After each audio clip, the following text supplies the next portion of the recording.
Hello, everybody. My name's Sam. This is Big Nerds Wargaming, and we are doing another Hobby Hangout live stream. I'm coming back to an older project I've been working on and set aside a while ago, and this is the Leviathan launch set, Sternguard Veterans.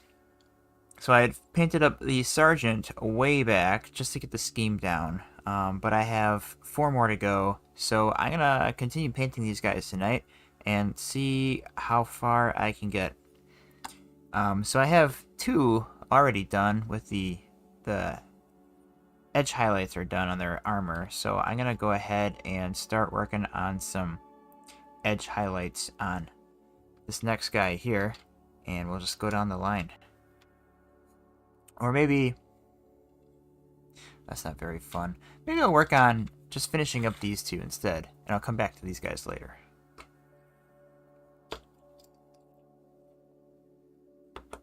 And if you are unfamiliar with the channel, I do battle reports, terrain crafting, painting tutorials, and weekly live stream painting on Tuesday evenings, 7 p.m. Central, such as tonight. So, if you're here watching, welcome, and if you're here after the fact, welcome.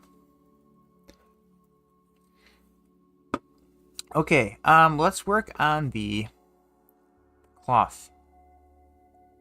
So, we have some work to do on the cloth. I started with Rakarth flesh for the base. We have to layer that up. I think I'm gonna go up to Karak stone. And then I believe it was Wraithbone. Trying to reverse engineer what I did many months ago. I think it's Karak stone and then Wraithbone. But it looks like there's a wash in there too, which I'm guessing is Seraphim Sepia.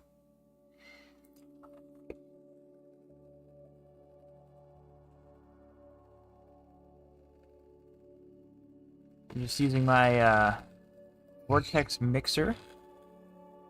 Mix up my paints. Makes things very easy. And I picked up some fresh brushes today, so I am excited to crack into those. These are by Reaper Miniatures. They make very nice brushes for the price. Best bang for your buck. But yeah, they seem very high quality. They always keep a very nice fine tip. So, would highly recommend Reaper Miniature Brushes. They're a smaller company, so you may not have heard of them. But it's good stuff. Alright, so with the Rakarth flesh as the base coat for this guy, I'm going to layer in some Karak stone. And start building up that cream color on the cloth.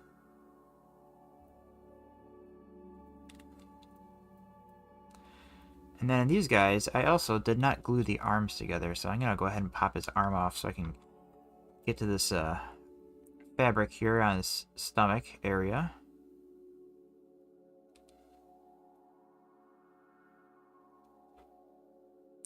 Be very careful not to hit the nicely highlighted armor that I did months ago at this point. I've just been jumping around to so many different projects. I did not see this one to completion. It's been in the back of my mind this whole time. But yeah, I'd like to knock these out and call them done. Ooh, there's some on his knee pad. That looks like a fresh mistake. Let's just wick that away with some fresh water. Don't want that.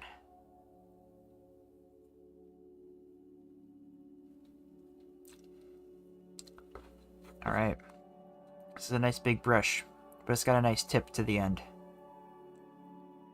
Nothing like using a fresh brush.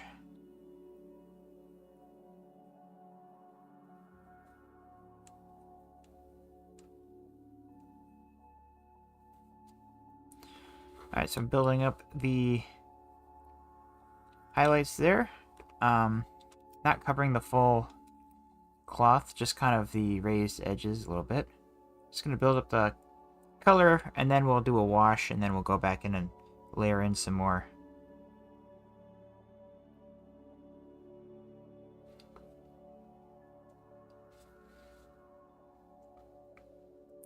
So the past few weeks I've been working on painting up some Imperial agents, which has been a lot of fun. A lot of them were 3D printed, but it is great. They were proxy designs, 3D printed proxies, I should say, created by Station Forge as the creator. But it is great to be back painting some actual Games Workshop minis, because they make good stuff. I do like their minis. They're quite nice.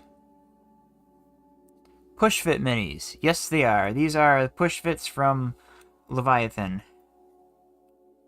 They've been sitting on my pile of opportunity for far too long, and I thought I'd come back to these guys and try to knock them out.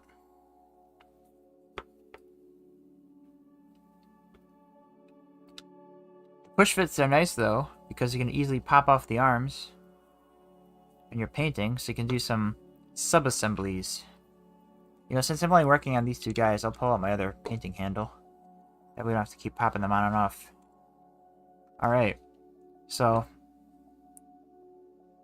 we got that on the cloth, and now I'm going to do a wash. I believe that was Seraphim Sepia. Use Seraphim Sepia wash on the cloth. Just gonna grab a shade brush here. Grab a nicer shade brush with a better tip.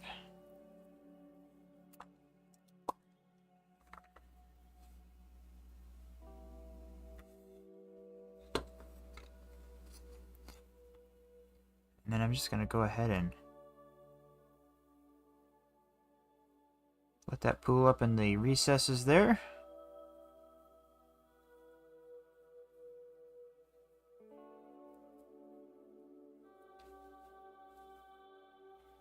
Get that nice dirty cream colored cloth going for these veterans.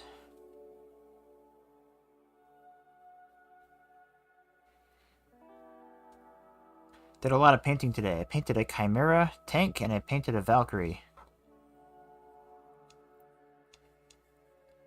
A lot of it was with the airbrush.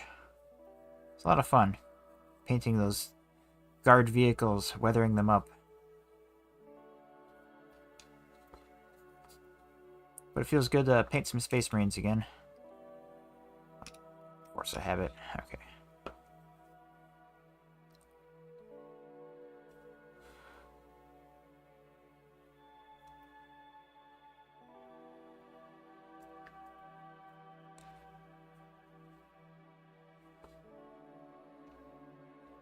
So I'm being pretty generous with this wash, because I like the color it's adding.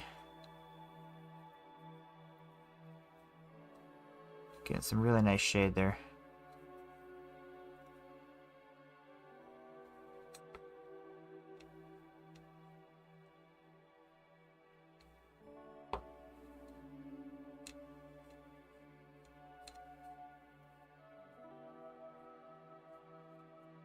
And then we'll just let this sit and dry. I'll come back to the cloth. In the meantime, I'm going to come around to the...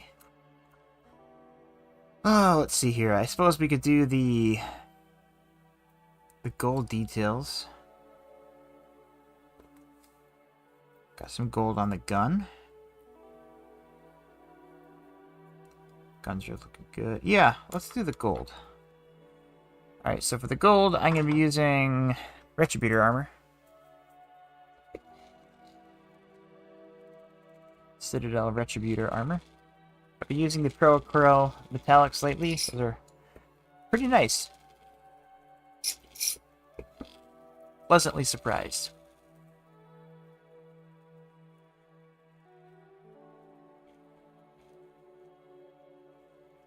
Gotta start some Plague Marines for my kill team this week. What's a good bronze that you like for a trim? For Plague Marines...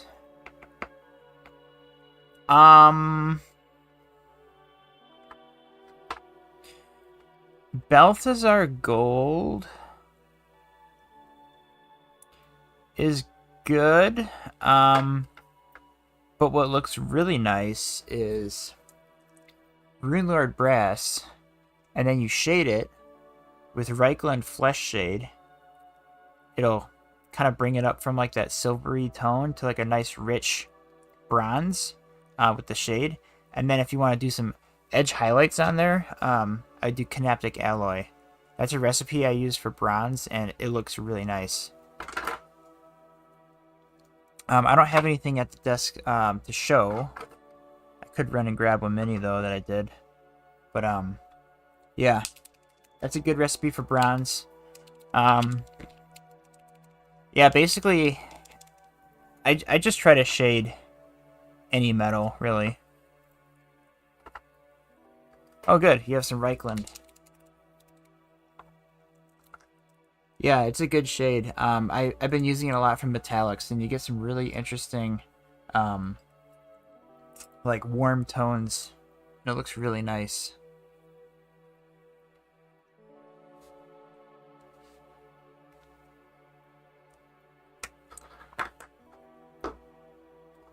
That's if you're going with Citadel paints. There's also, I mean, Pro Acryl Bronze is also nice. It's just a nice standard bronze color. And then I shade this with Agrax Earthshade or Reichland Flesh Shade or even Seraphim Sepia just to kind of wash it a little bit. But you get some nice color with that too.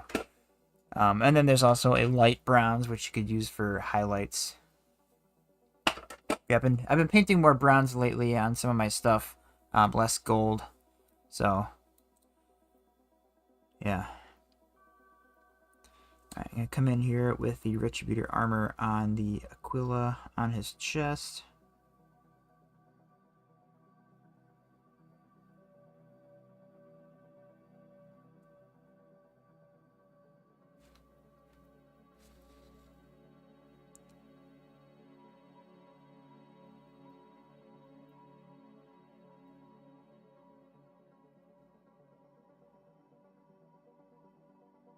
Just something real simple.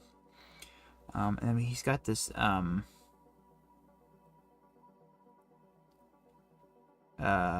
crux hanging from his waist here.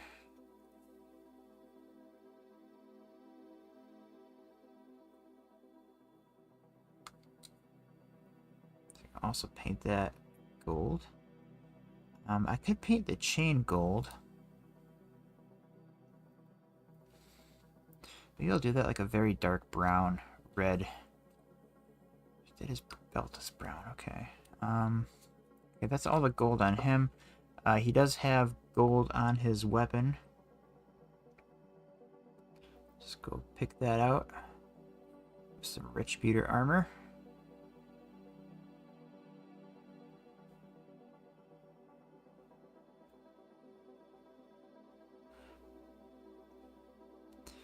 It's just an army painter brush. I don't like to use my nice brushes for metallics just because they seem to be kind of hard on the brushes. So if I can avoid using a nice brush on metallics, I will.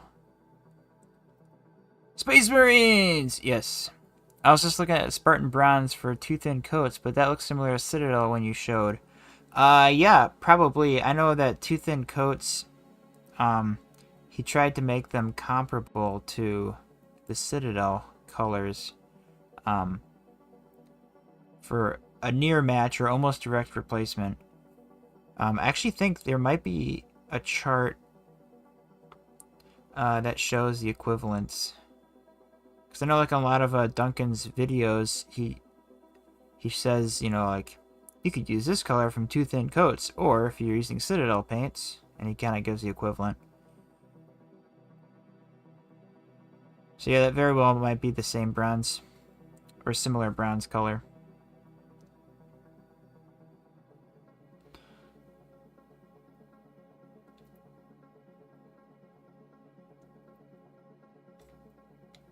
So he's got one of these dealies on his belt.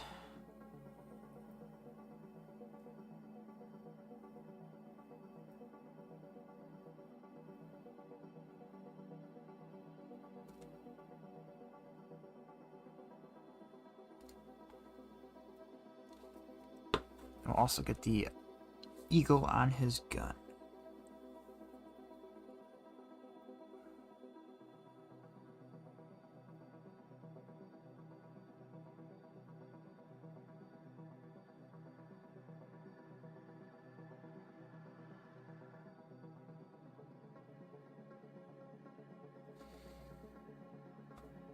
Alright.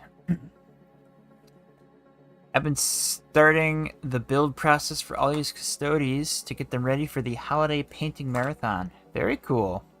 Yeah, I did a little painting marathon today. I painted a Chimera and a Valkyrie. That was a lot of fun.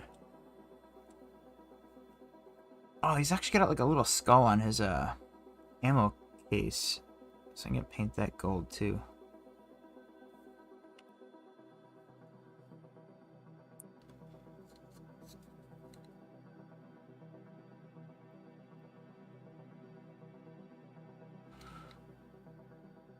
Yeah, these guys are just a little different. Alright, so I think, oh, the wash is still drying on the cloth there, so we're gonna have to move on to something else while we wait for that to dry. I suppose I could bust out the silver color, so I'll just do lead belcher for that on the gun.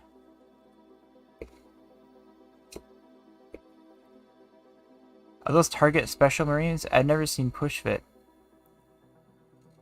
These are from the Leviathan starter set. So all the big starters, they have, everything's push fit, and then they release the kits separately later. Usually they're not push fit. But yeah, these are the Stern Guard veterans.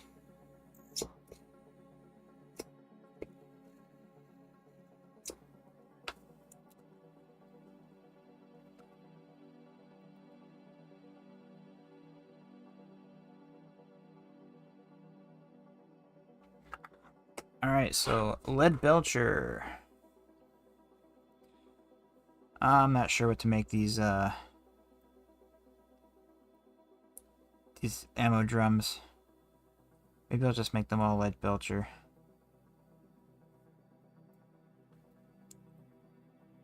And the rounds inside, I'll give them a brass color.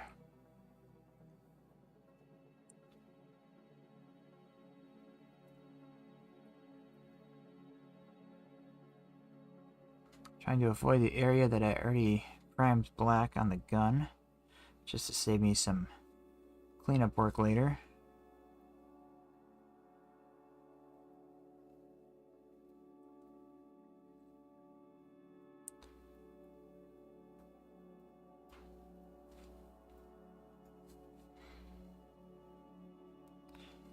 I'm using some Citadel metallics tonight. Usually I've been using Pro Acryl, which have been very nice, but yeah, the Citadel metallics aren't bad. I don't hate them. They're familiar.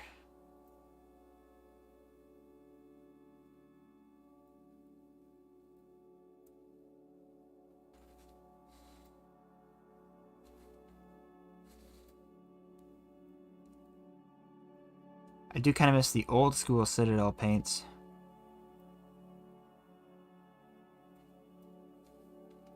Where I think lead belcher used to be called bolt gun metal.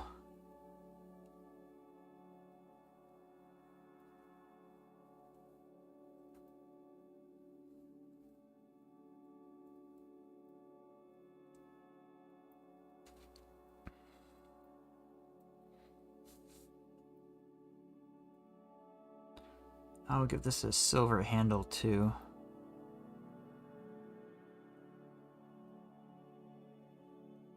Because the gun casing is going to be black.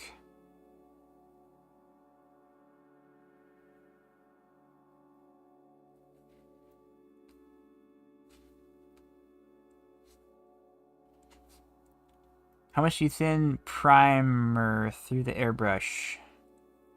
And how much PSI? I'm priming my first minis at the moment. Well, PSI will vary depending on the airbrush. and also depending on the paint you are using. As far as primer goes, I use, where is it? I use the Vallejo surface primer. This stuff right here. Let me zoom out. This stuff right here comes in black and white. Make sure you give it a good shake if you use this. But this stuff, I don't thin at all. I just put it right in the pot and go. It's usually thin enough. That's the primer I have. Awesome. Yeah, that's the stuff I use. As far as PSI,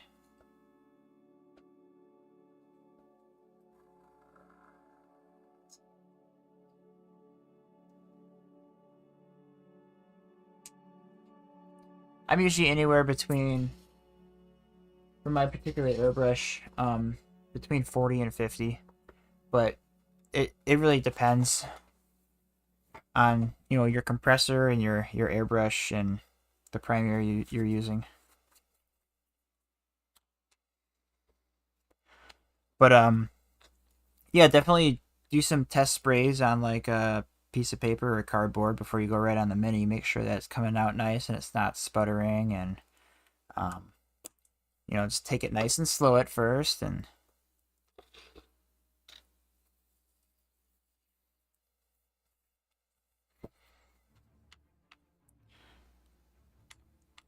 then I think you'll be all right. So I don't know, maybe I could bust out a mini and prime it here on stream, just to show you. That is an option. I don't know if that'd be helpful or not.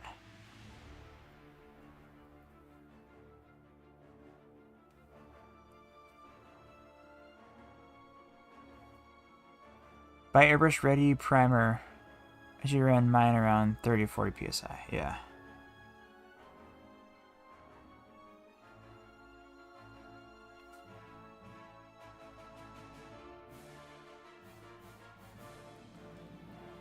Yeah, I have another airbrush, and that one I have to crank the PSI a little bit when I use it, even on the same compressor. So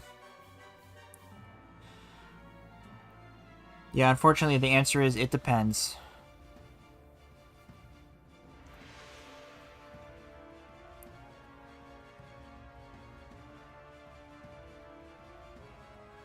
Alright, so Nick is priming. Travis is working on Custodes. What other projects are people working on? What are we working on tonight? I'm working on Space Marines. But you already knew that. He's got a drum on his back, on his belt. We'll paint that silver too.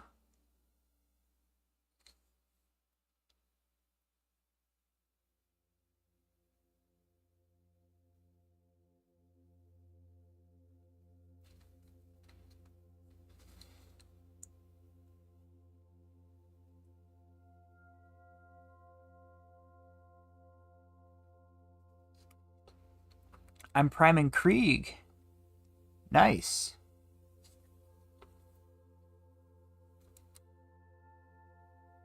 I too am doing a Krieg army. Although I 3D printed my Krieg from Station Forge. They're a creator I found on myminifactory.com.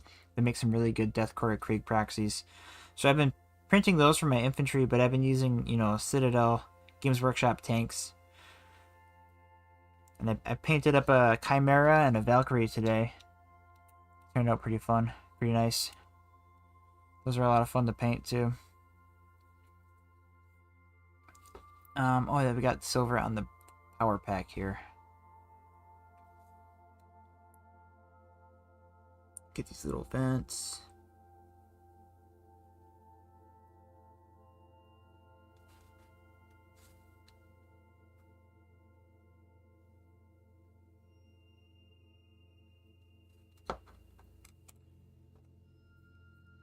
How many Krieg are you building or painting?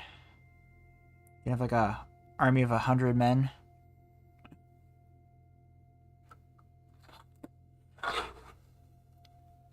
Yeah, the thing about the guard, it's like, you need a lot of infantry. You also need a lot of tanks. You just kind of need a lot of everything.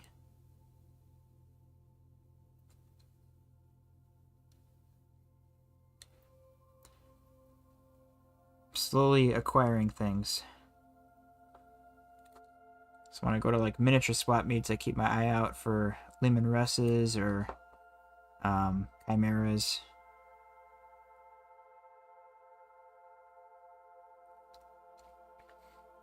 $40 right now. 3 Sentinels, 2 Russes, a Marshal, and a Command Squad. I have a lot.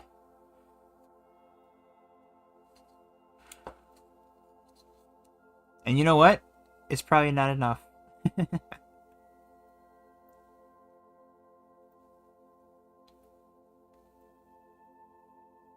I'm guessing FOB is Field Ordnance Battery. The 37th Cadian Wallet Slayers. Yeah. Yeah, Imperial Guard are definitely not a budget-friendly army. That's all I have built so far. Anything painted yet? Or you like a build all, play, and then slowly paint?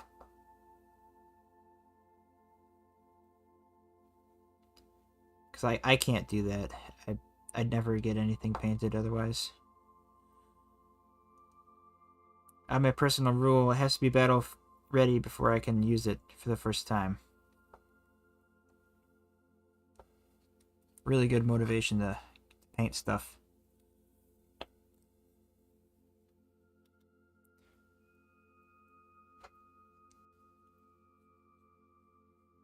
I was invited to a crusade. Luckily, I'm retired. Nope. Just can't prime it at all. Nice. Yeah, crusades are a lot of fun. I would highly recommend joining up one. I'm running a crusade in my local group. Good group of guys. And it's been a lot of fun. We're doing the Pariah Nexus right now.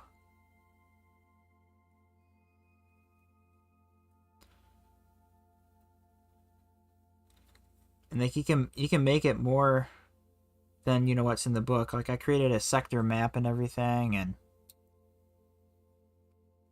so there's like a territory control element. It's pretty fun. Maybe you could give me a little bit of advice on my initial list. Ooh, I can try. I'm definitely not a guard expert, but I've played against the guard quite a bit. I know that Rugel Dorns are really good. Leontis, Lord Solar, is pretty much a auto take. Basically, I know orders are very important. If you're not given orders, you're not maximizing your infantry and other units. But yeah, Sentinels are actually pretty good. I like Sentinels.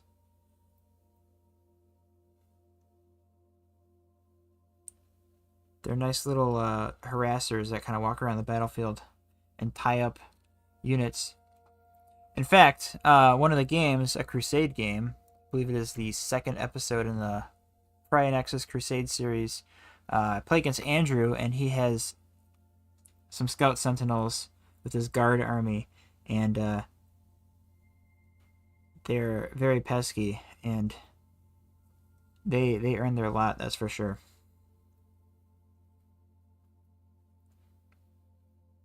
But the cool thing with the guard is you can make pretty much any list work. I mean, infantry heavy, vehicle heavy, a nice blend.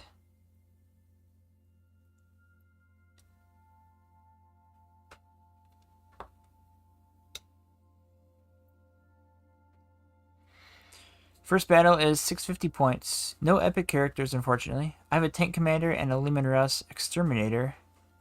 2 units of 10 Death Corps and 2 Scout Sentinels.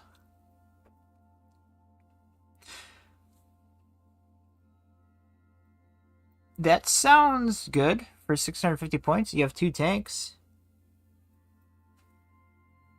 Some infantry for objectives.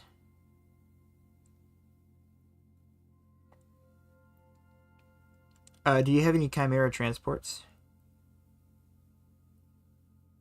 Because those are always nice to throw your infantry squads in. And then, you know, they make great road blockers.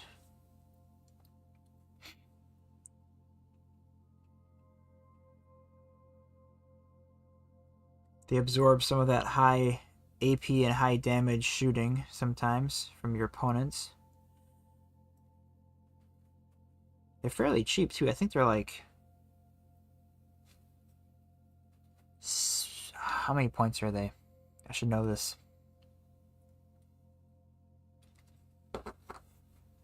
70 points maybe? Yeah, they are 70 points. I was gonna say 70, but that wasn't 100% sure.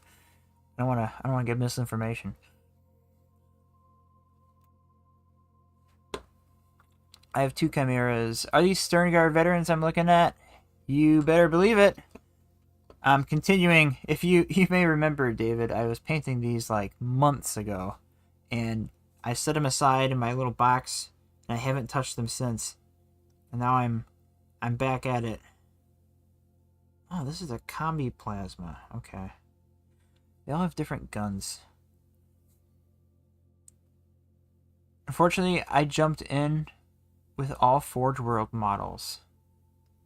Oh my goodness.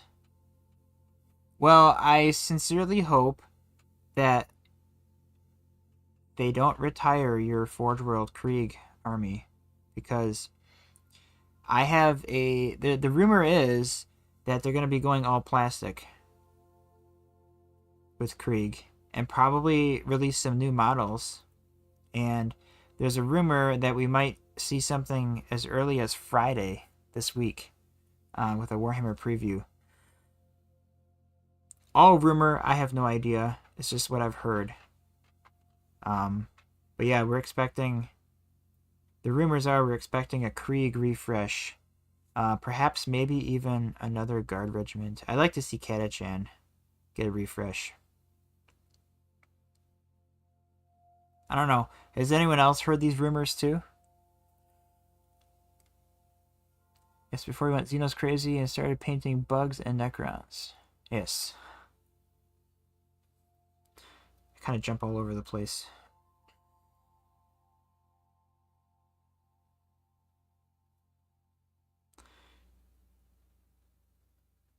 Did you get any of the Deathcore Krieg Riders? Because if you haven't, I would suggest holding off just to see what they do with those, because they're either gonna give them a new model or retire them, or maybe they'll leave them alone. I don't know. I suppose you can always proxy them as Rough Riders. Worst case scenario.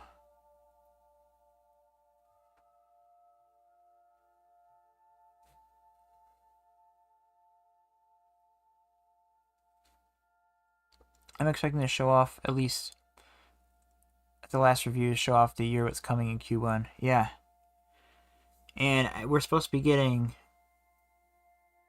Imperial Guard in Q1, I believe, winter. So we'll see. Oh, he's got a little thing on his hand there I need to paint gold. All these veterans, they have all this extra bling everywhere. Whoops, I got his trigger finger silver. That's okay, I don't think you'll see it once I put the gun on.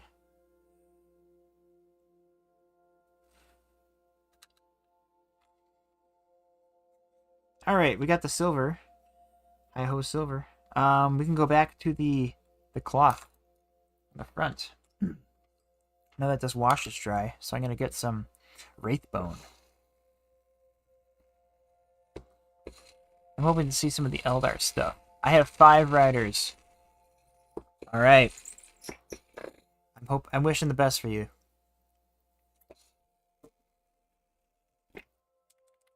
I have a bunch of really cool proxy designs of the Death Riders. I'm waiting to print them just to see what they do. What they do with the unit. So I don't want to print them off and like put them together and then have them not be like relevant.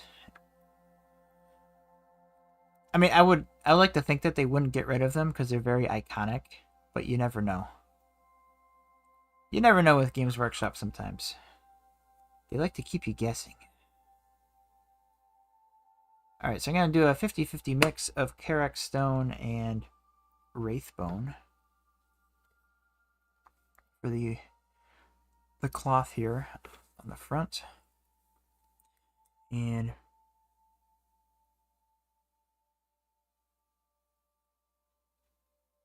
just going to start layering this on.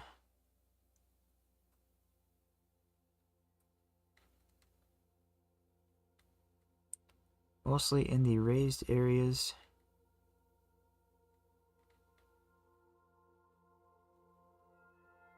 And the top of the folds.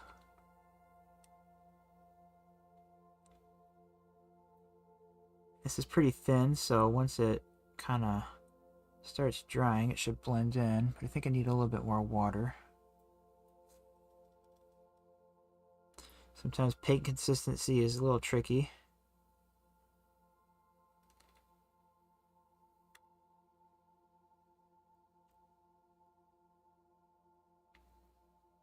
But that's how you can kind of control the transparency.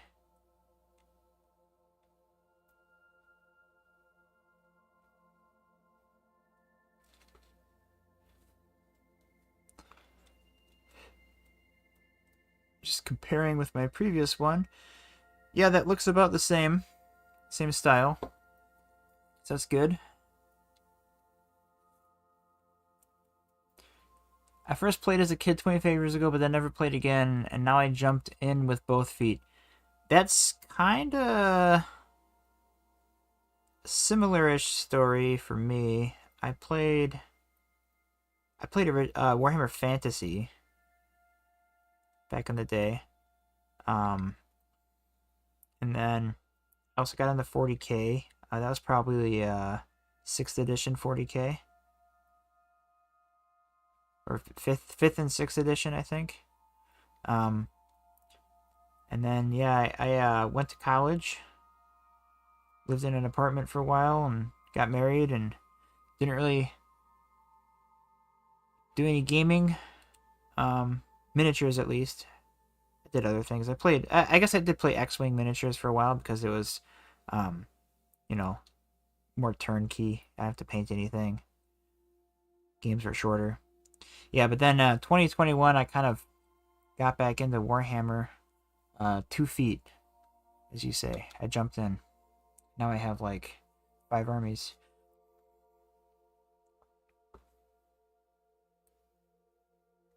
And that's also when I really started painting a lot more and really trying to improve my painting skills.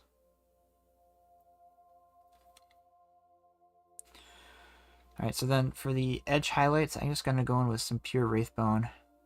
Just get the sharp edges here.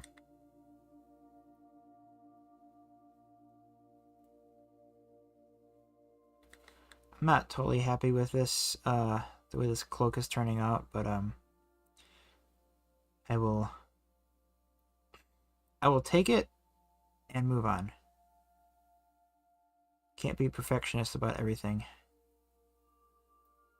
Otherwise, nothing will get done.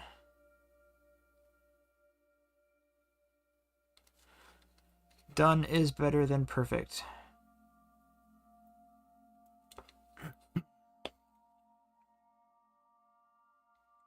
some highlights on this guy here.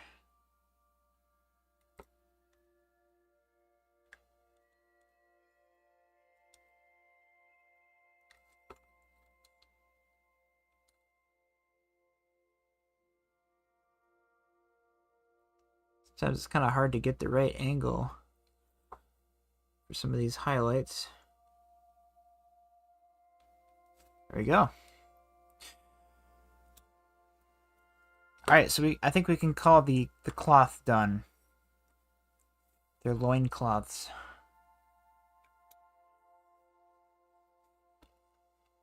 So next, I think, well, I can get the plasma on this combi weapon. Why not? Let me get some of the best white paint ever made. Pro Acryl. Bull Titanium White.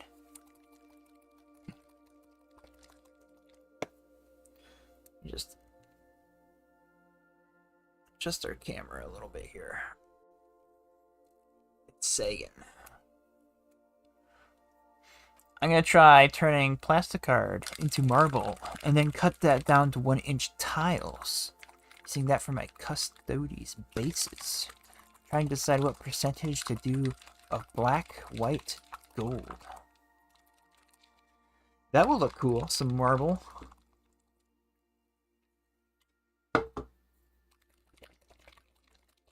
I think it should be mostly white. And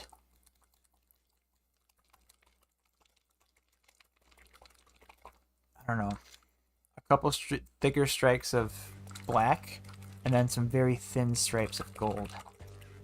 I've never freehanded marble. I'd have to look up a few how-tos. It looks fun though. It's probably one of those things that I think looks really hard, but if you have like a good technique and you do it, it like isn't that hard, and it like looks amazing, and when people see it, they're like, "Whoa, you painted that?"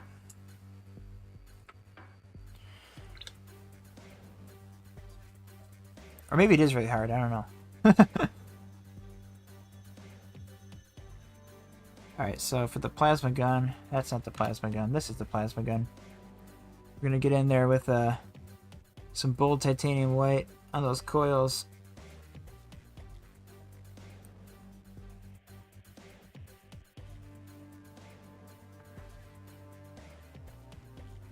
I'm also gonna get in here. Those vents.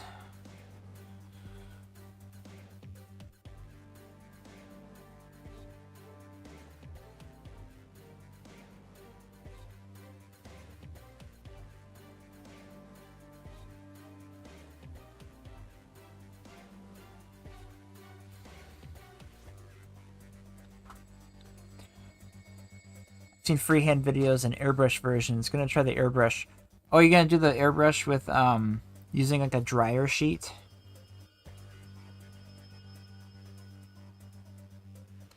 I've seen mixed results with that method.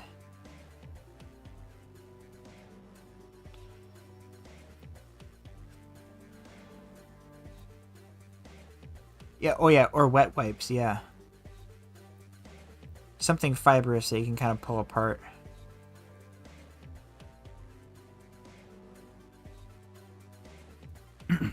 Yeah, let me know how that goes.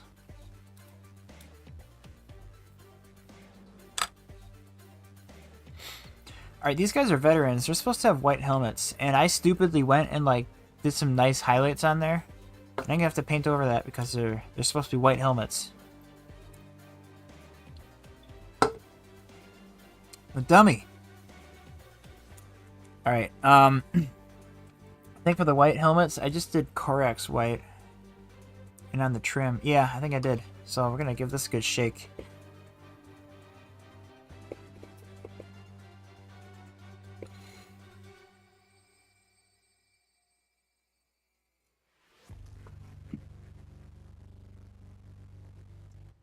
Get these veterans going.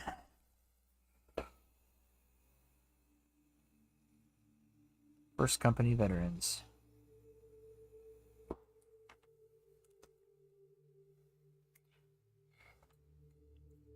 Or X white. It's amazing how gray this looks next to titanium white.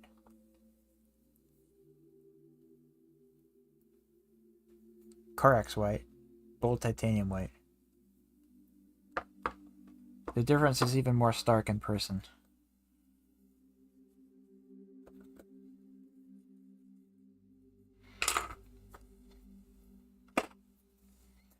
Alright, let's do the helmets and trim. And Corax white.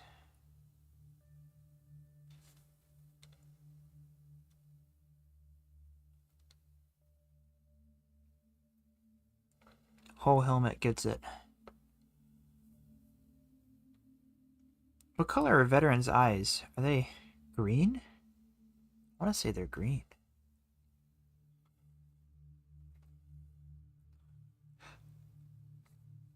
trying to remember off of memory here.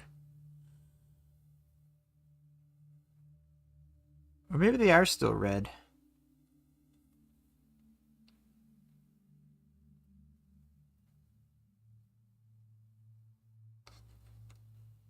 I think they are red.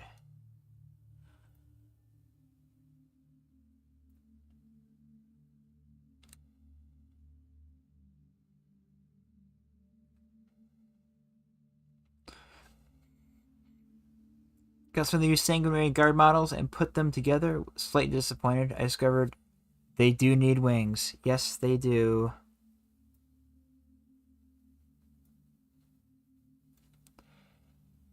They got done dirty.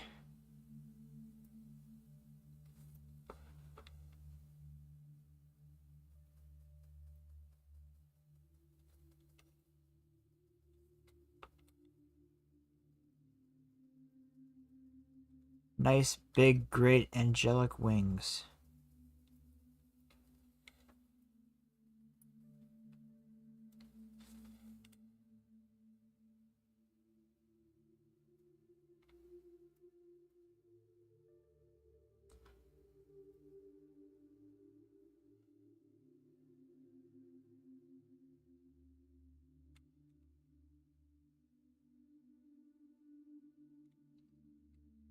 Fix them though. The Jakari Scourge wings to the rescue. Haha!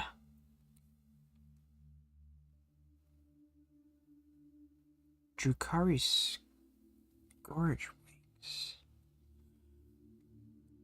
What do those look like?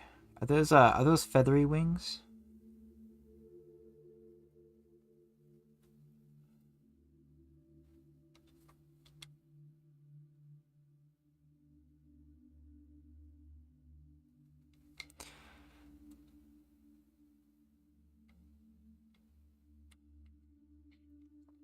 This man right here, Inquisitor.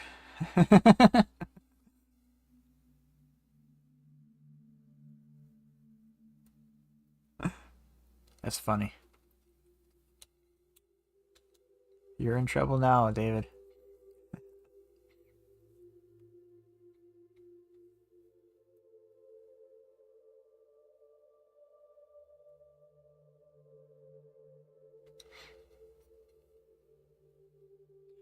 Alright, we got the helmet done on one. Let's get the pauldrons here. Oh, you know what? I can pop this arm off. Just do it this way. So I can get up in here real good.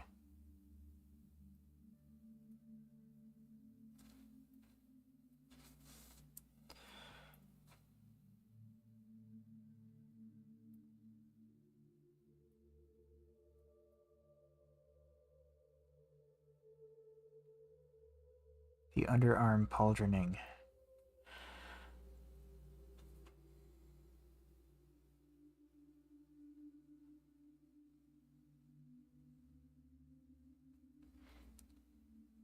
You know, it's actually easier to paint with it attached to his arm.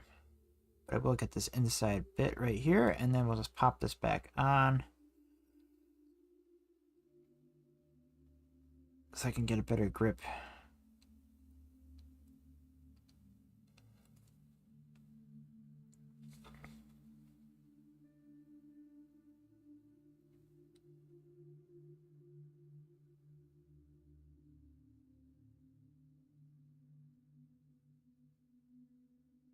There you go. Yeah, so for these veterans, once I get the base coat down with the white, I do a blue wash with a dark blue for the shading, and then I go back in and build up the white.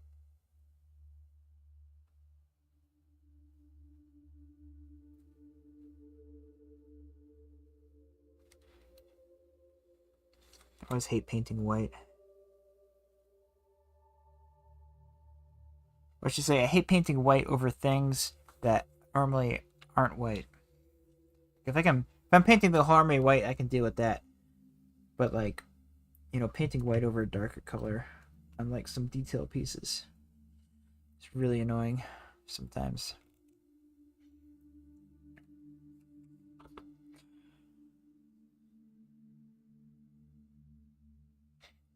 Leathery bat wings.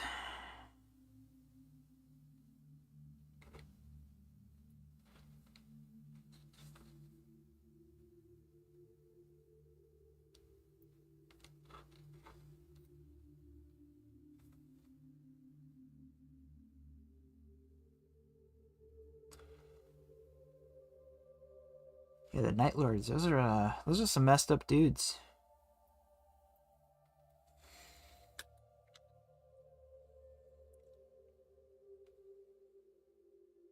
I mean, most of the chaos stuff is all of it, but they're especially twisted.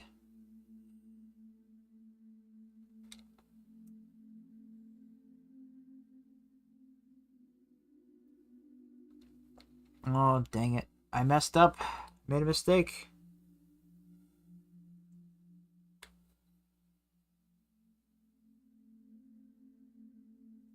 Oh, what should I do with this this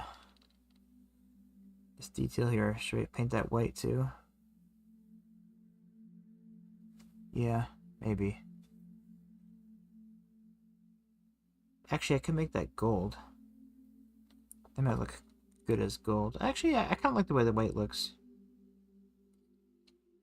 We'll keep that white.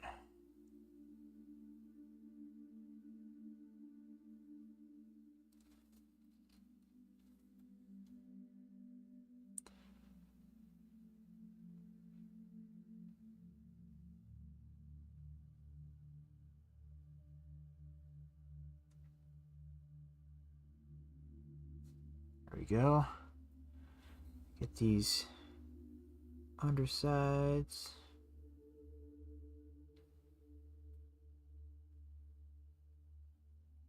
Very carefully. Oh, oh, I busted this guy off his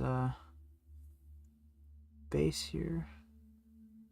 That's not good. What have I done?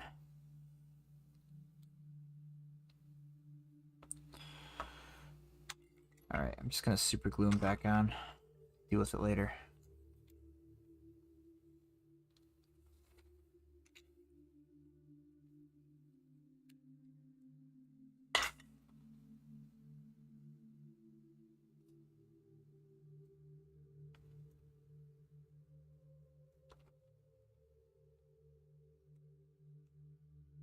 Yeah, these press fit models, I keep popping them off the base, and then I broke off the little nub.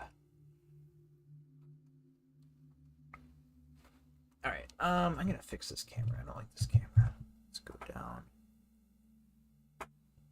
This.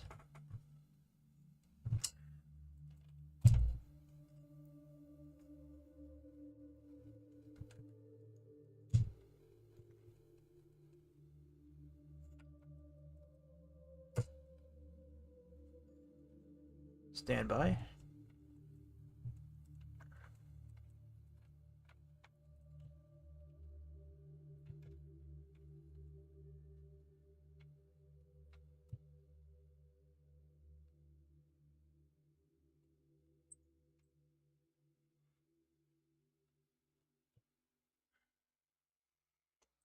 This works. A little bit better angle. More direct.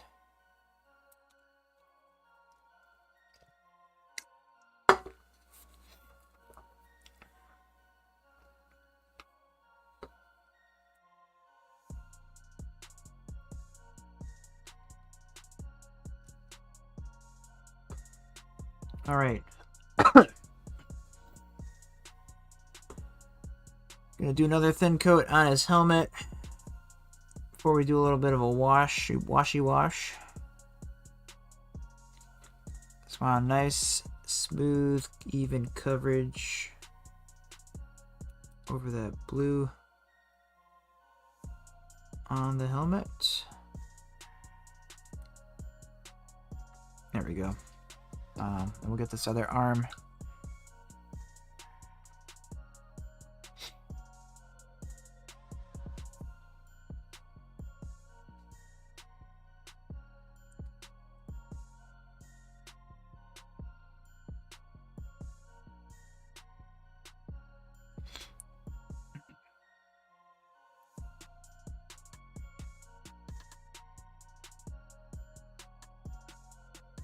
So I'm playing my first game on my new terrain setup on Thursday. I'm really excited. Gonna be filming a little battle report. Some classic Ultramarines versus Tyranids.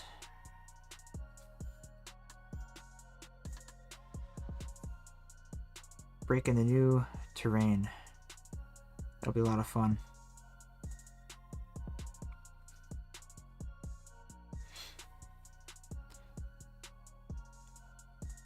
And if you haven't seen my latest video, if you don't know what I'm talking about, go check it out. Big terrain crafting project I did over the last 2 weeks.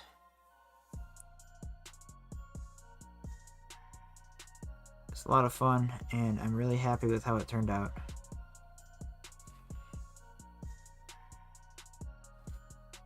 Playing my Space Wolves into my friend's Nids this weekend, changing it up from a Crusade game to a match play. Ooh, nice. Is your friend good with Nids? Because I don't know how to beat your Space Wolves, man.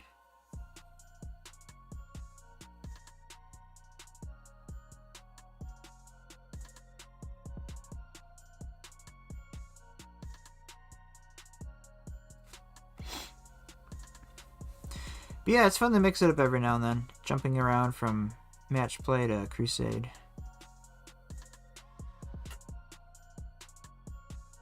Though I do like some of the randomness of the Crusade missions. His second game, I cut one of the Thunderwolf bricks and trying some new stuff. Okay. One Thunderwolf brick, that's good. Yeah, 2 of those is very hard to deal with. Absolutely insane. They're so good. It's like the corn juggernauts. They have a similar deal. Just unstoppable. Boom. Dead. This guy's got a cyborg eye.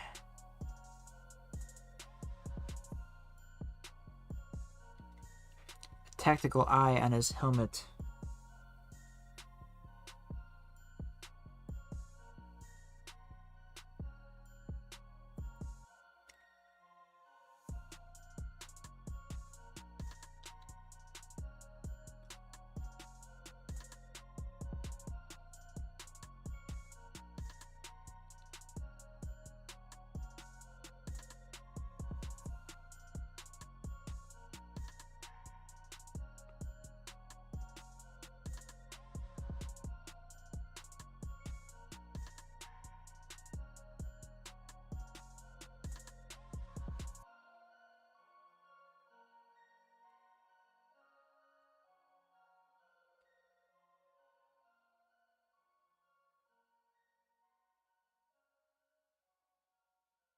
That whole helmet white.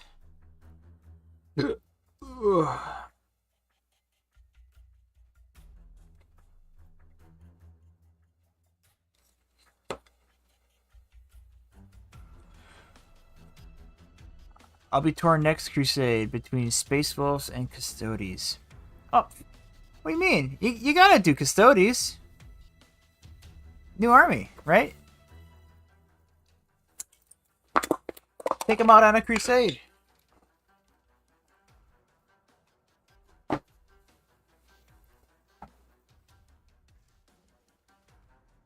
Alright, there's a little break. I'm gonna show you something I've been working on. This is my Storm Sword that I got for $20 at a swap meet. It only had 2 sponsons, but I had acquired, I did some hunting, and I found some bits for 2 more sponsons. So I added some more sponsons, and then I also went and magnetized them. And I got this guy all primed up. So I'm gonna be painting this soon. Stole that thing. I know, it was in rough shape. It was really dirty. I had to like scrub it with a toothbrush. It was just so coated in trash. But you'd never know, right? Also, the antennas are broken off, but you know, what are you gonna do? $20. You cannot pass. I mean, I was like, yeah. I don't even have like a guard army. I'll buy a Baneblade for $20. That's why whenever there's a swap meet, I try to go, because you never know what you're gonna find. And that's how I became a knight player.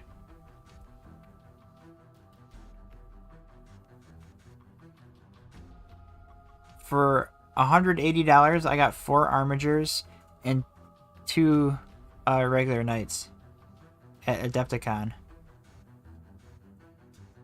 It's just like, shoot, man. Yeah. I'll buy that.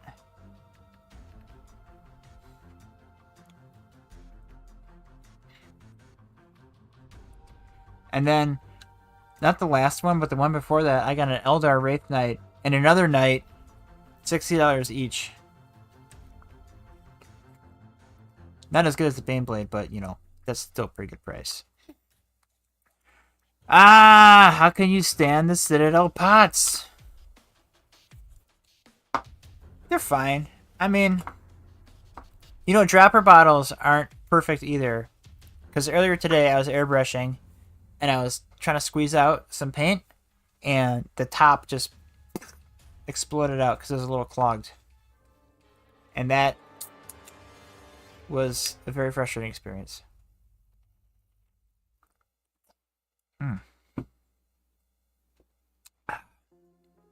Space Goat. Yeah. You know, everyone's always like, you know, like that meme with like the, what is it? It's from Saints Row with like the red and the blue. I was like, what side are you on? It's like dropper bottles or paint pots. Well, you know what? They both suck.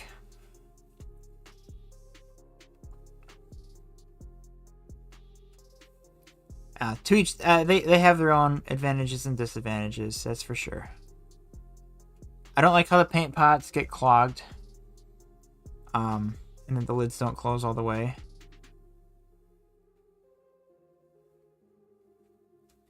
But not all colors do that.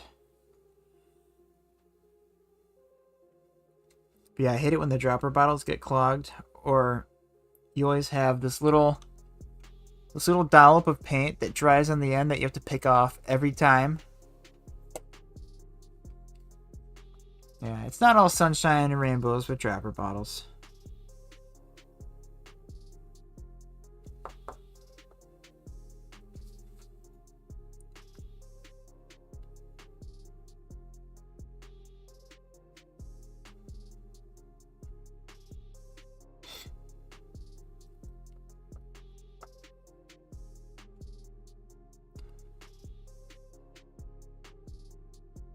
I started moving my paint to dropper bottles when I first got back into painting.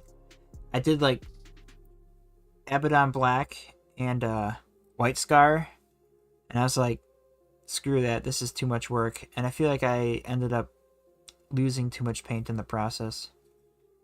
It's like, I'll just deal with the pots.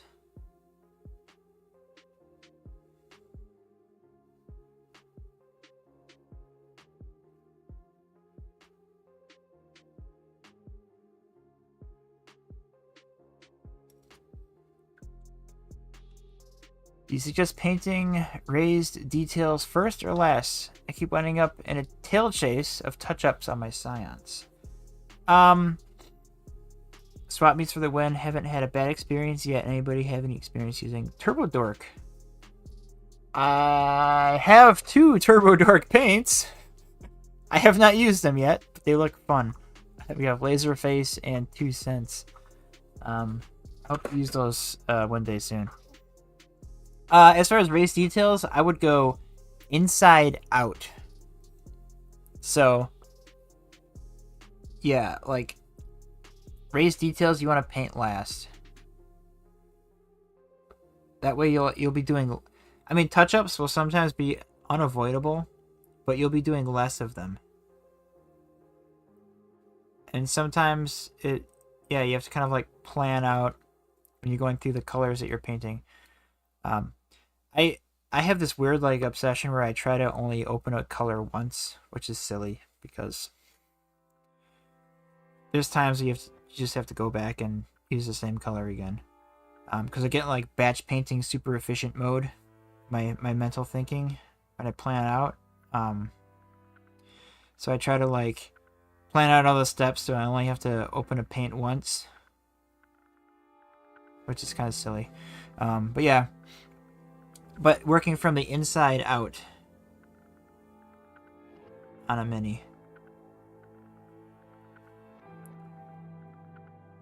Thank you. I'll give it a go. Good luck. That brand name is great. Yeah, Turbo Dork.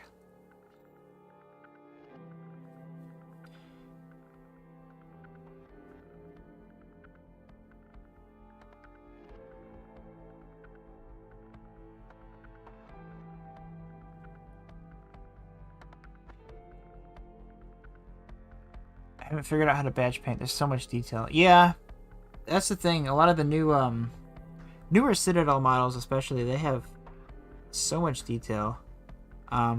Especially when they're like really unique. Like the Imperial Agents retinue I was painting last week.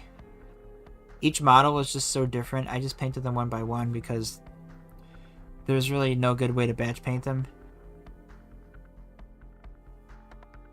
You know, not like Termagants. Those things are made for batch painting.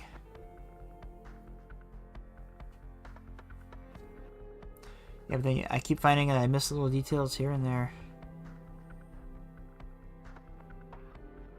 That's where having a wet palette is nice, because you can just have all your paints out and not worry about them drying out, and if you have to go back to a color later, it's right there.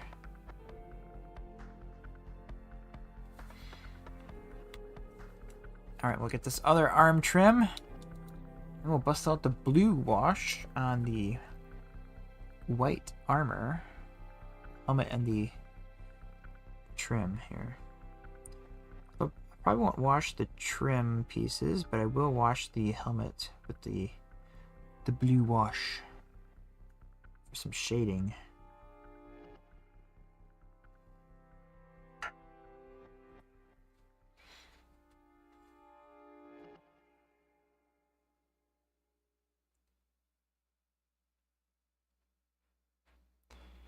Agents look really fun to play, and I'm salty. The Black Star is so much better than the Valk. Than the Valkyrie.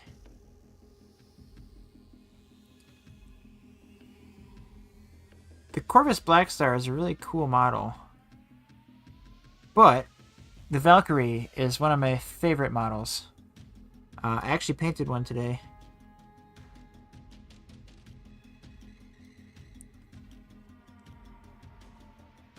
And you know what? I'm gonna go grab it. I'm gonna show you. Be right back.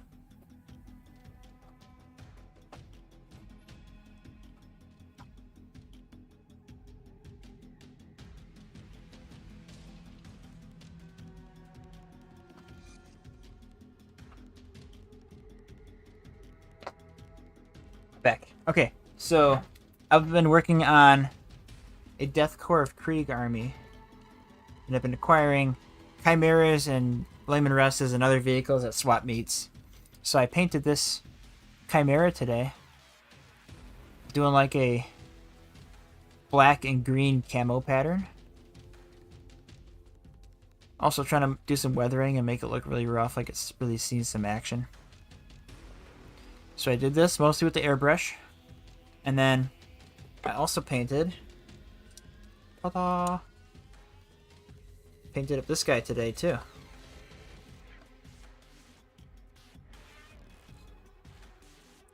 Valkyrie. I love this model. It's like one of my favorites.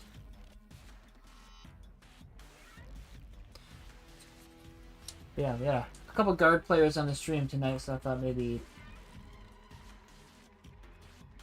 Find that cool.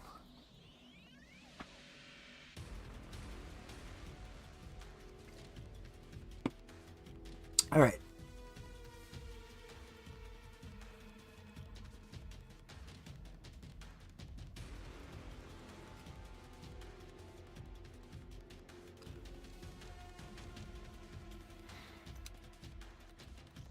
OMG, that's gorgeous. Thank you. The airbrush helps, and if you're ever doing camouflage, I would suggest this stuff is amazing. AK Camouflage Elastic Putty. It's reusable. It's just like silly putty kind of. We do, in fact, find that cool. Awesome. Yeah, but this stuff is great for camouflage. You just, you know, peel it off, and then it sticks right on the mini, and you can mask, you airbrush, and then pull it out. What is this magic shenanigans? Yeah, and then it'll, like, you know, reform its shape, but... And it's reusable, so you can just keep, you know, reusing it over and over and over. AK Camouflage Elastic Putty for the airbrush. I just used this for the first time today, and as you can see, it worked great for camo. I just primed it black, and then I masked off the black areas, and then did the airbrush with the green. And for the green, if you have an airbrush, I did a base of militia green here. Army Painter, Air Paints. And then I went over some other areas with Army Green just to kind of lighten up in the middle. And then on the black, I just did like a little, like, I just took one of these with some Corvus Black and just kind of did like an overbrush a little bit just to lighten up the black a little bit. And yeah. Really easy, and it looks great. And then for the weathering, I took like a little bit of sponge. So like these little sponge brushes here, you just rip some off, and then you stick it inside a brush tube, and then you dip it in, like I did Rhinox Hide and Baneblade Brown, and just kind of went around and did some weathering on all these edges. Really easy, and it looks really good. So there you go, some tank tips for you.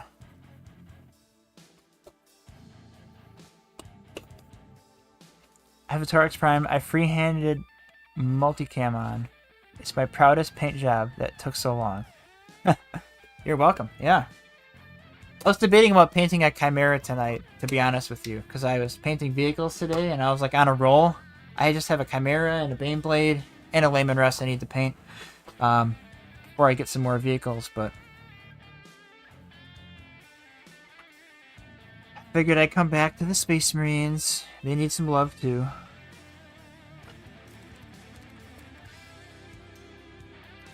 Alright, so coming back in on these guys, I'm going to be shading the helmets with Drakenhof Nightshade.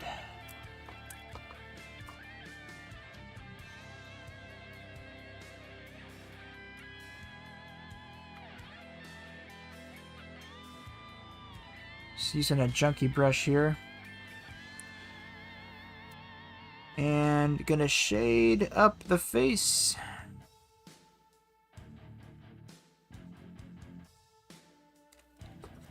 And kind of like along this curvature of the helmet. With the blue. I know, it looks really bad right now. I'm gonna go back and clean that up with some white paint. Just trying to get it in the recesses.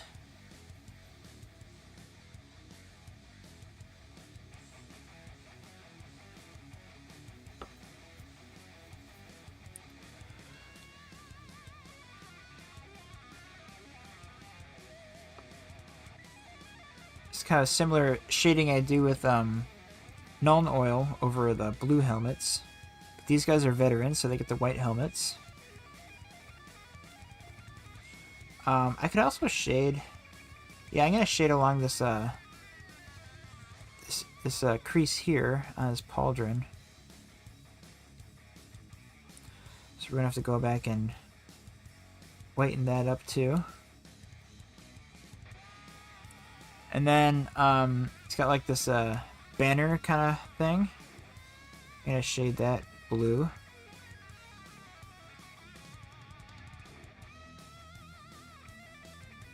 I think that looks good. And then this arm got a similar thing going on, so we'll do that. Also do like a shade along the pauldron where it meets the main part. Look at this crease in here. There we go. Alright, we'll let that shade dry and we'll come back and clean that up. I know it looks really bad right now. But we're gonna do the he's got a combi plasma right here. So we're gonna make this plasma blue. It's gonna look nice. And I'm just gonna use Army Painter Plasma Coil Glow.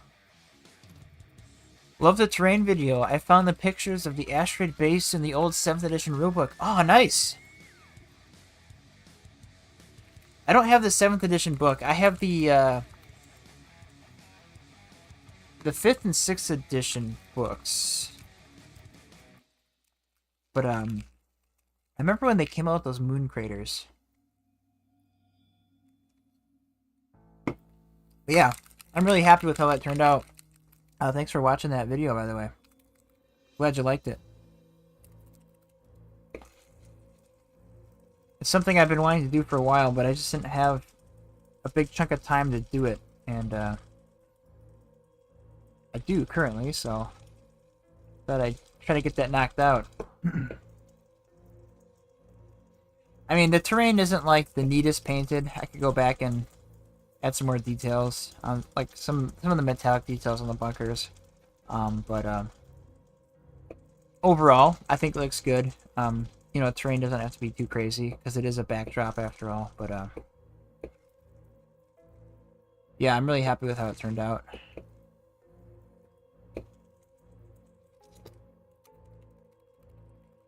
I love scratch build terrain. I've already learned more in a few minutes than I have from a week of dinking around.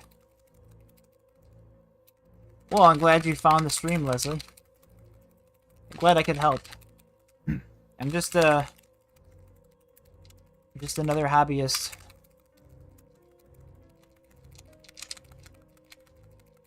Struggling and learning stuff too. It's a process, it's a journey. We all get there eventually.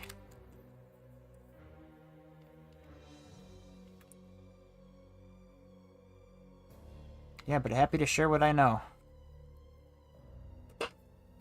Alright, so this is an effect paint. Plasma Coil Glow.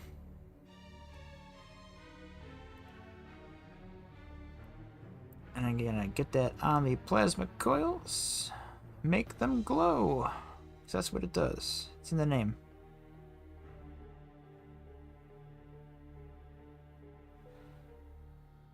There you go.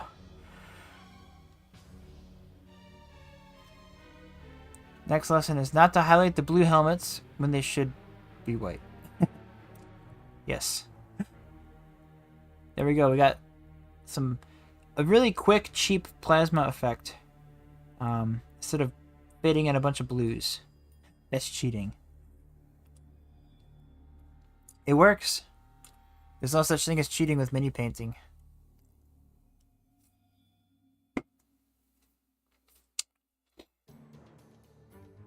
Alright, let's clean up these helmets. I'm not imagining this. The lenses on veteran helmets, are they green or red? I need to look this up. It's driving me crazy.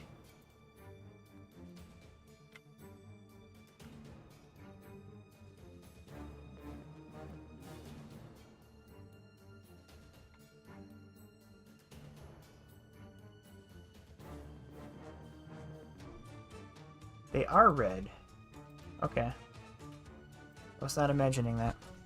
Awesome. If you get to edge highlights, I'd be happy to learn some tips on that too. Well,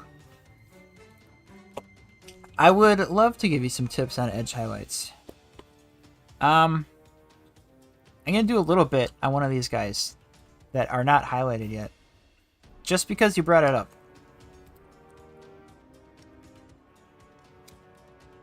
We'll do his leg here.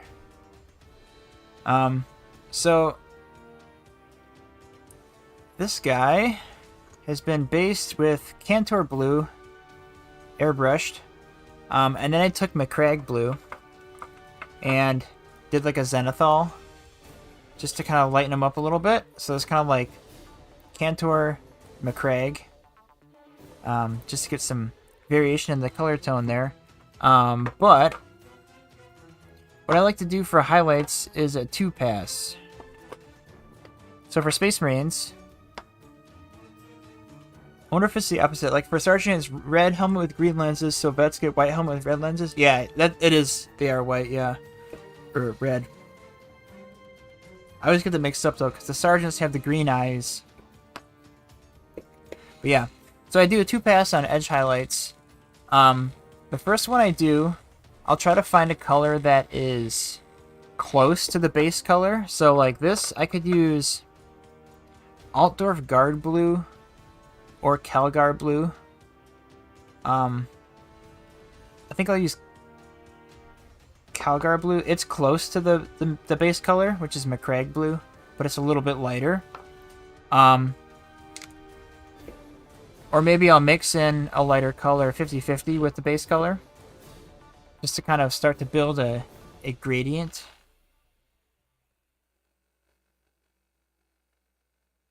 But what I like to do, I'll put all 3 of these blues on here. We'll see. First of all, you need to have a good brush that has a nice tip. If you don't have a tip, then you're going to be struggling. Also, I like to use the side of the brush for edge highlighting. I'll show you that in a second here.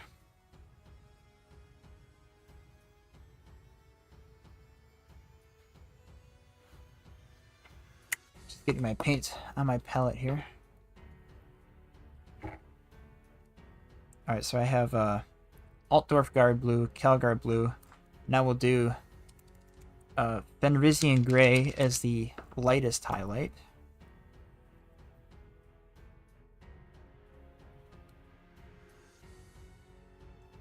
Okay. So, I think Altdorf Guard might be too dark for these guys. And it may vary depending on you know what the base color is, so. But you want to have a good tip on your brush. So this is a size 0. This is a brand new brush. It's got a nice tip to it. So I use that for the first pass. It's sometimes called a chunky highlight, because we'll get this is Altdorf Guard. We'll see how this looks. This is actually pretty good. And you just come in. It's very subtle, as you can see. But you want to thin it out a little bit on your palette. Get it on the brush. And then you want to come in. I'm kind of using the side of my brush. Side to the tip. And I'm getting a kind of a thicker line going. And this is the color that's close to the base color. Just to kind of block in the edge highlight.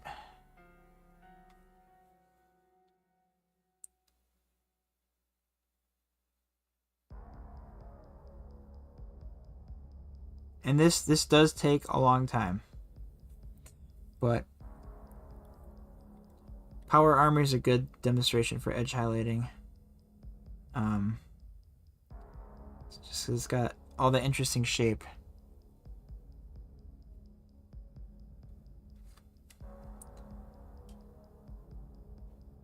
I just come along here. Just getting like a nice chunky highlight. And because it's so close to the base color, it's really subtle, so it can be thicker. And already that's, you know, it's looking pretty good. So I'm just going to do this little leg here, the whole process here, just to show you.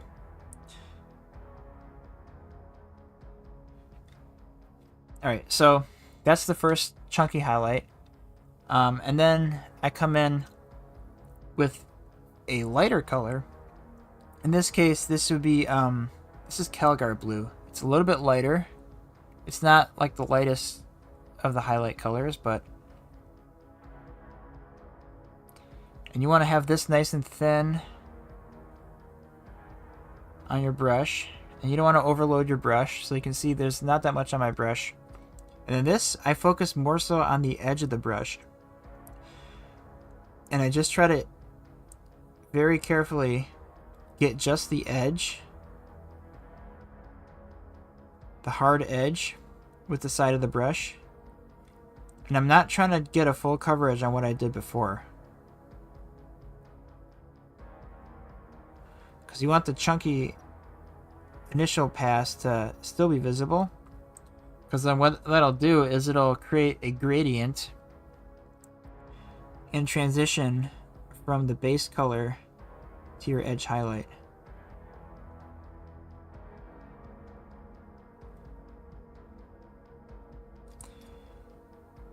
And then it'll kind of give you some room to work with, you know, like, oh, maybe I don't want to do a full pass under the kneecap, but I'll keep the chunky highlight there because it's kind of more naturally shaded. And this will help you kind of paint in natural lighting on how things would look. So we got that. And then for like the lightest highlight, you come in. I keep splashing beyond the edges of highlights or get a really inconsistent, messy application. Yeah. And this honestly just does take a lot of practice, but we're trying to get a nice thin consistency on your brush and not overloading it. And then just kind of coming in with the edge. So this is the lightest color. This is Fenrisian gray. And then here I'm just going to come in like down there. Maybe this corner up here. I want to accentuate that corner. We have a nice corner down here. So just kind of pick out a couple little spots here and there. If you go multiple colors here. This is the way I like to do it. It's a little bit more involved, but you get some really good results.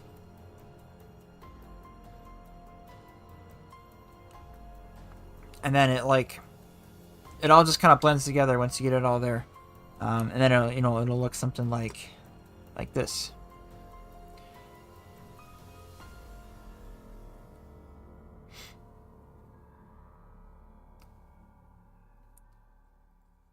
And they do look messier on camera, I will say that. In person, they look a lot smoother. Because the camera can only capture and represent so many colors. So sometimes in the transition, it'll kind of push to one color or the other. And kind of exaggerate that a little bit. But yeah, in person, it looks really good. So that's my little quick method on edge highlighting.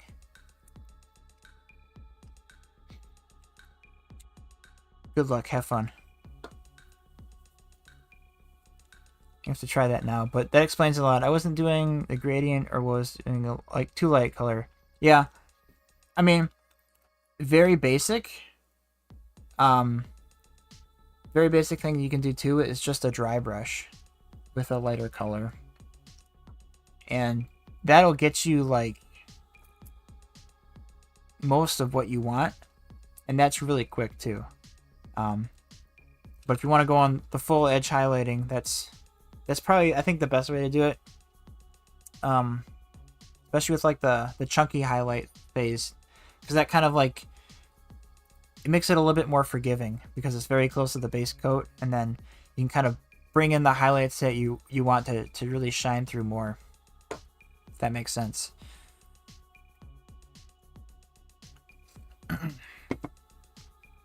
All right, I can go back to fixing those helmets.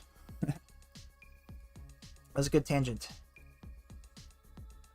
Yeah, raise my camera up a little bit. Starting to sag. There.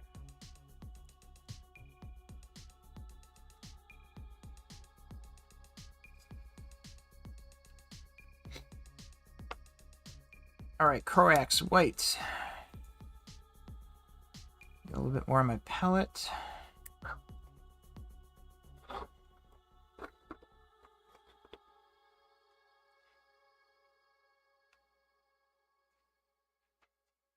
All right, so we're gonna dial back the blue shade on the helmet. Let's focus on the right character here. Okay.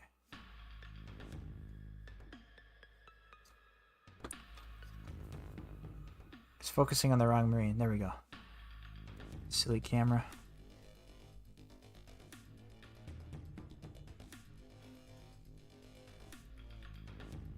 Alright, so you get this nice and thin. And just kind of bring back the white on the helmet. But I'm leaving in the recesses that blue shading I did. Because we want that to show through. So I'm kind of avoiding the cracks and crevices. Kind of doing a targeted application here. Not trying to fully cover the helmet. There we go. Looking good. Touch up a little bit on the face. We just want to keep it in the cracks.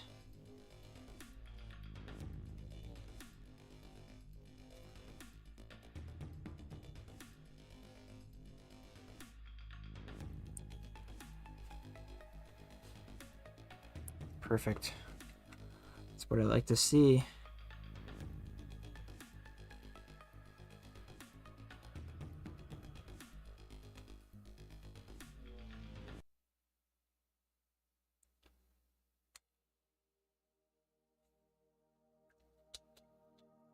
Brush is already dry. It's really dry in my basement.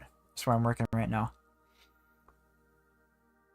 So that can be a challenge. Luckily the wet palette helps with that, but the brush does dry out quicker.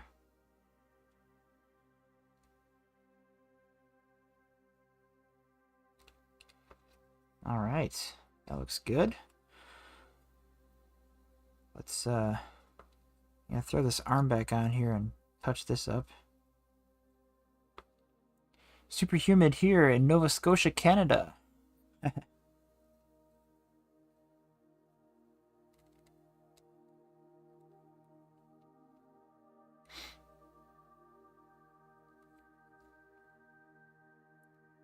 Canada, eh? Sorry, I had to. I'm in Wisconsin, so some of my friends say I'm practically Canadian, but I'm like, no, no, no, no. A bit south, still.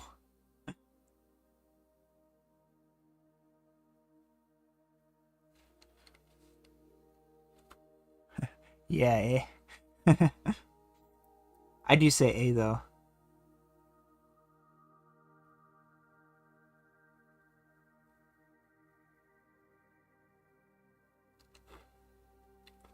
There we go. So kind of cleaning that up, but keeping the blue wash in the crack there. And I think this guy had some work to do. Yes, he did. All right. So similar process here. Just going to clean up that blue wash on the helmet, keeping it in the recesses. Just kind of carefully layering this on.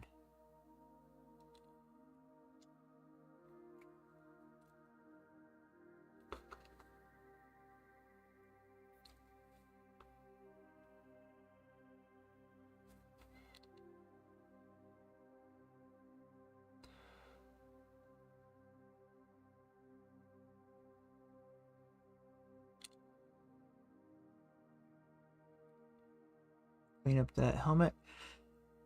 Now, because I'm using Corax white, it's not a pure white. I can actually go in and do a edge highlight with a pure white, like that bold titanium white. From Pro Acryl. And I might just do that because it's on my palette, so why not?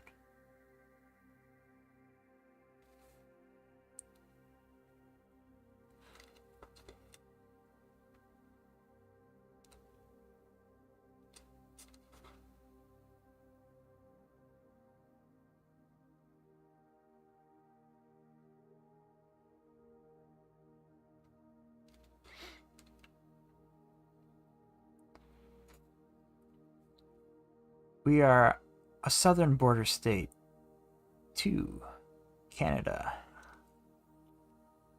Nice. Oh.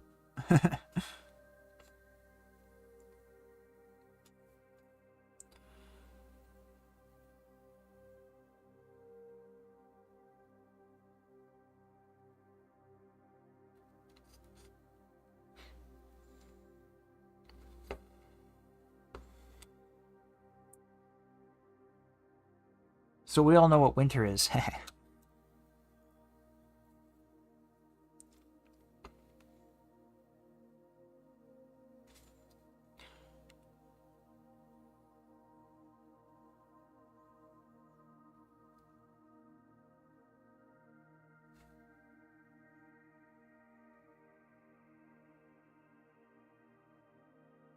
Got some Canadians and me being practically Canadian.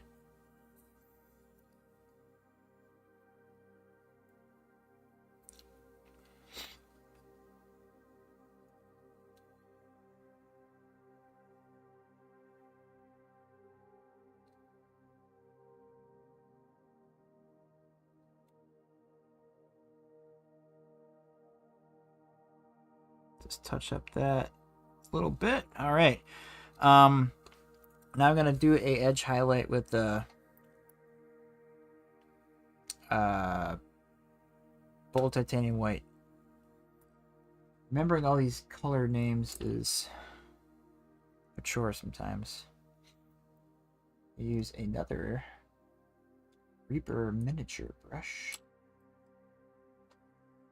This is a size 5-0. Nice fine detail brush here. But not super fine. I'm gonna do a little highlight, see if you can even see it. Oh yeah, you can. How about that?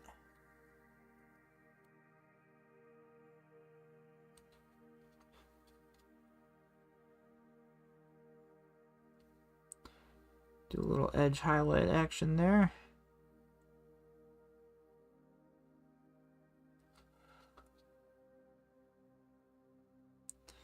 This is so not necessary.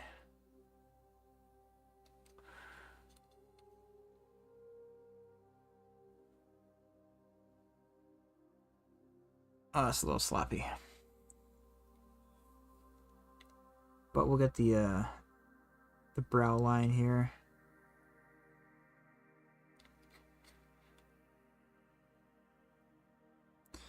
This is why I haven't finished painting the Leviathan Marines, because I keep going super detail on them. And I screwed up. Screwed up in there. You have to wick that away, because I covered up. There we go. I fixed it. If you're quick, you can erase your paint with some water.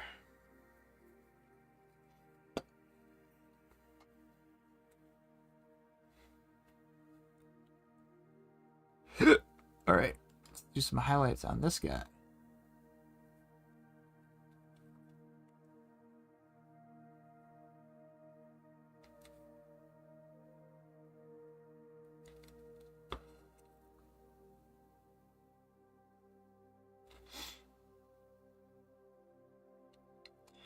Just some quick highlights here on the helmet. Alright. Now I'm going to do some lead belcher details on the helmets, now that the base coat is down and the white is done. So I'm going to go in, paint those real quick. I'll use this older Reaper miniature brush that's in a little bit worse shape than my new ones. This metallic paint is going to be kind of hard on your brushes. So I usually like to use older brushes for my metallics. I do need some precision here. So you got these little earpieces. We're going to paint those silver. It's got this tube coming up. I'm going to paint that silver.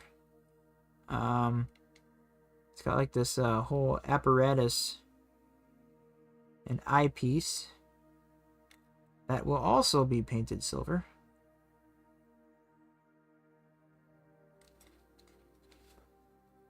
And then we got this earpiece here that will be painted silver.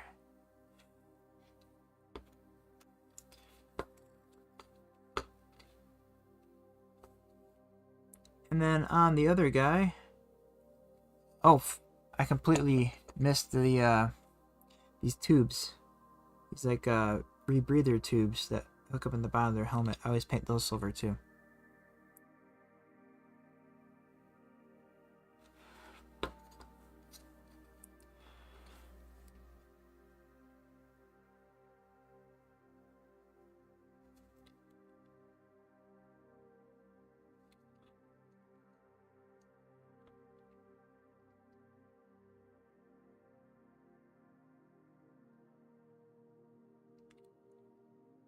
All right. Next, I'm gonna do.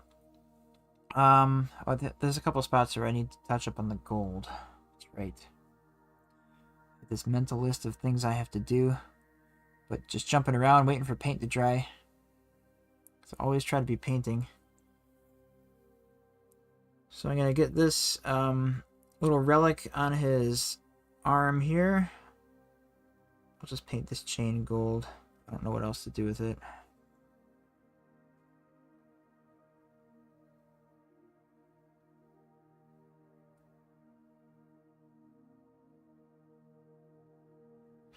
It's a little messy, but I am going to be doing a wash, so hopefully that'll kind of clean it up a little bit. If not, then I'll just have to touch up. But we'll see how it turns out. I'm not too worried about this side of his hand because it's going to be up against his chest. You won't really see anyways. So, whoops. Don't have to be neat, but not that messy. Let's fix that. There we go. Any tips on better brush control? Is it like getting to Carnegie Hall? Practice. Or sitting down getting good? Well, some things you can do. I can't really see. Rest your arms on something, if possible. Painting handles help. Resting them on the desk, so it's just kind of pivoting that way. Sometimes getting your hands together, touching, and basically eliminating variables, right, on movement. And so you're kind of just like, I'm either just like, my hand is stationary and I'm just twisting my wrist, really, or like maybe a little bit of finger action for moving the brush. But yeah, whatever you can to eliminate variables for random movement. Because if I'm holding it up like this, you know, my hand can move, this hand can move, and you're gonna be all over the place. But yeah, a lot of it is practice, but you know, the more you do it, it just comes more natural and you can do it quicker and quicker.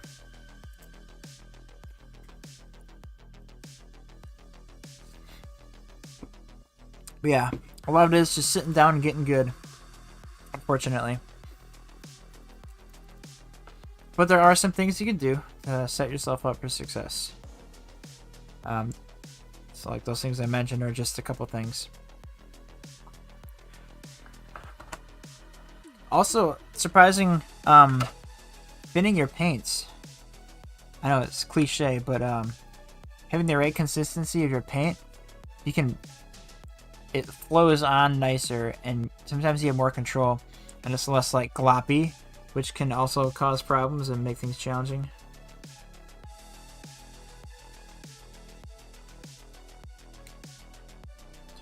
then the bristles on the brush play nicer when the paint's the right consistency. Which all comes back to control. Or contributes to control.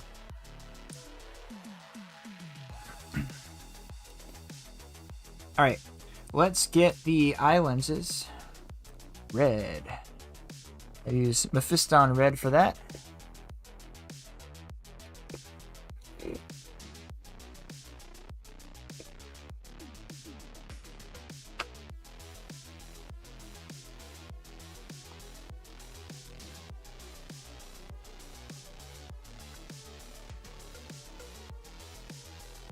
So I'm going to use a small brush for this.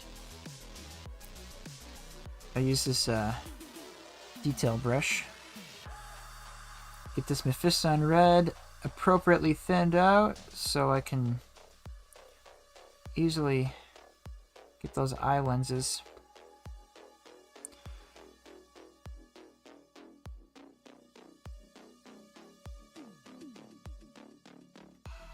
There we go, that's one.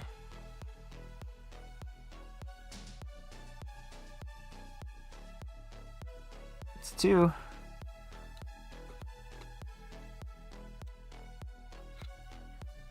I'm so happy I splurged on this nice airbrush compressor. It's so quiet. Awesome. Yeah, sometimes, you know, you do get what you pay for. And you get some nice gear and it ends up working out for you, so that's awesome.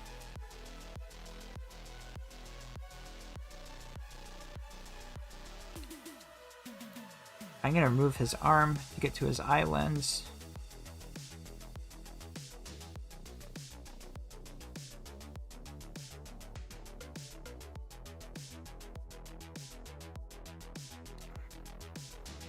And we'll paint this little lens on his little apparatus here. We'll paint that red as well.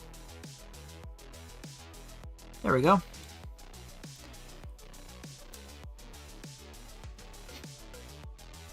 Wow, this camera cannot decide what to focus on. Focuses on the background and not the foreground. There we go. Alright, so next I'm going to be... We'll finish up the gold coloring. So for that, I'm going to be shading it with Rakarth Flesh.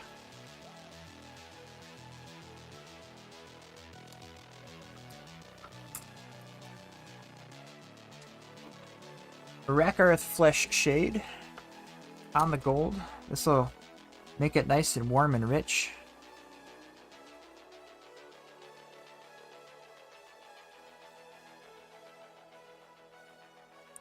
Get some nice coloring in there.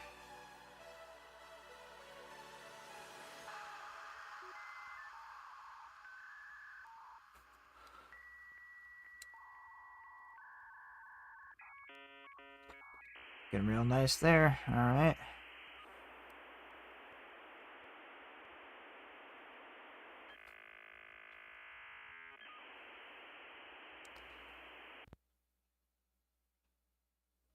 I always try to never leave a metallic paint unshaded. Always try to shade it with something.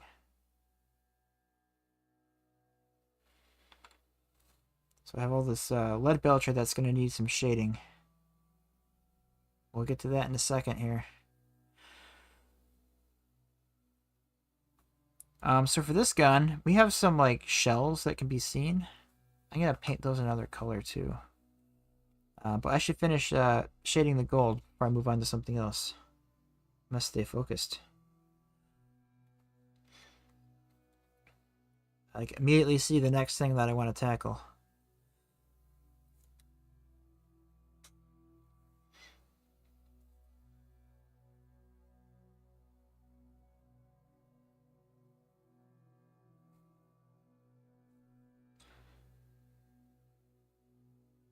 Alright.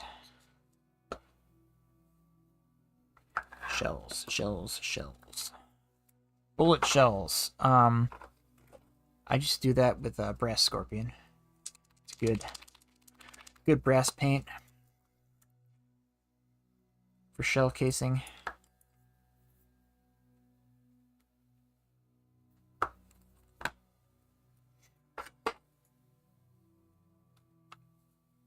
So we got these shells in here, so I'll just get those with brass scorpion.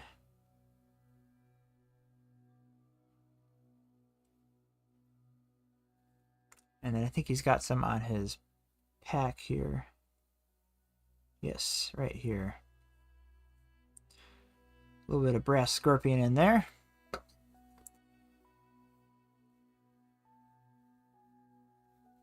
First step to better brush control is getting comfortable. Yes.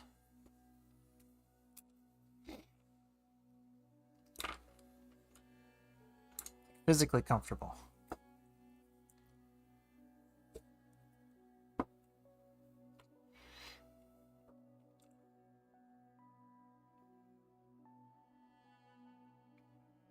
So true. Just gonna touch up some spots on this gun that I did not color silver, that I wanted to be silver.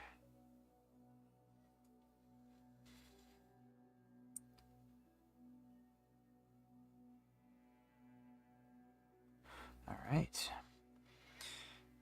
We got this like cable here. Suppose we could do hazard stripes.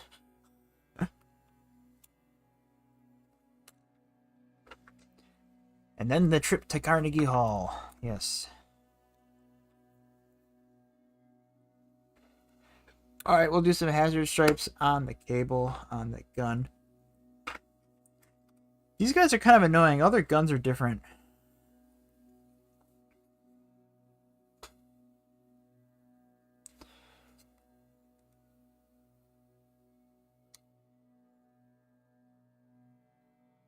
I'm going to paint these black.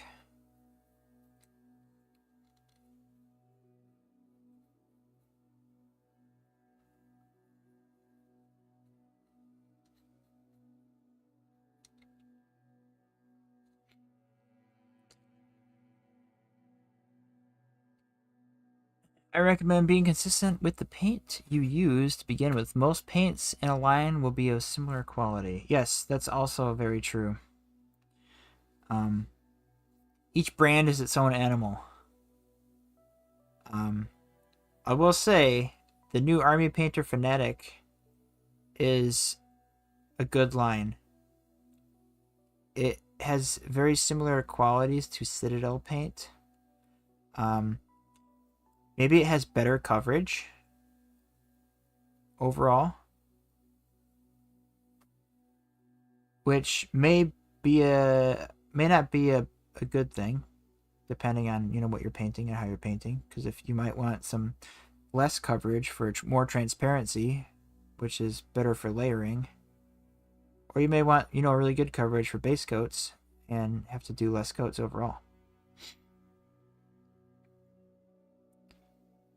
I do like the Citadel paints, especially for beginners too, because they have the paints categorized by base coat and layer paint, which kind of corresponds to how strong the pigment is.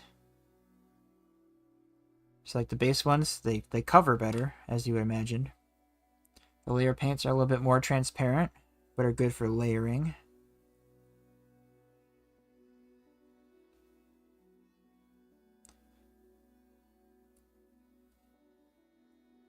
Like, it's not just a little marketing scam to make you buy more paints for different uses. They actually,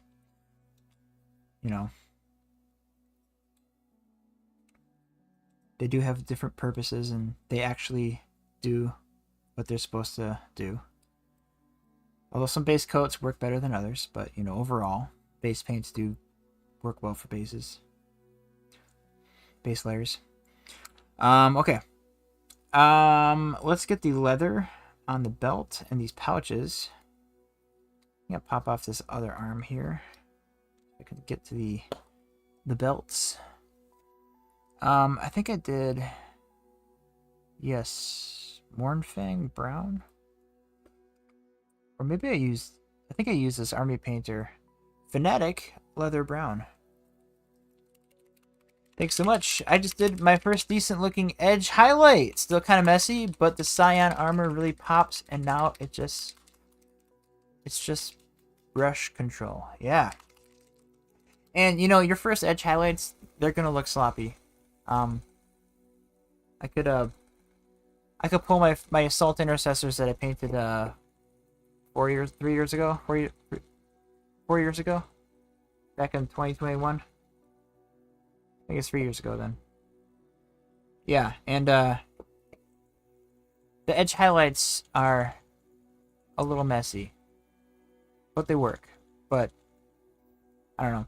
Some people like they get perfectionists and they go back and repaint their old stuff, but I don't because I like to kind of see the progression of my own painting abilities over time.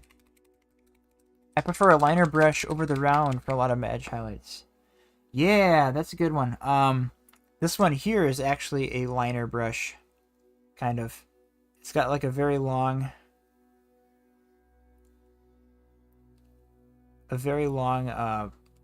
bristles.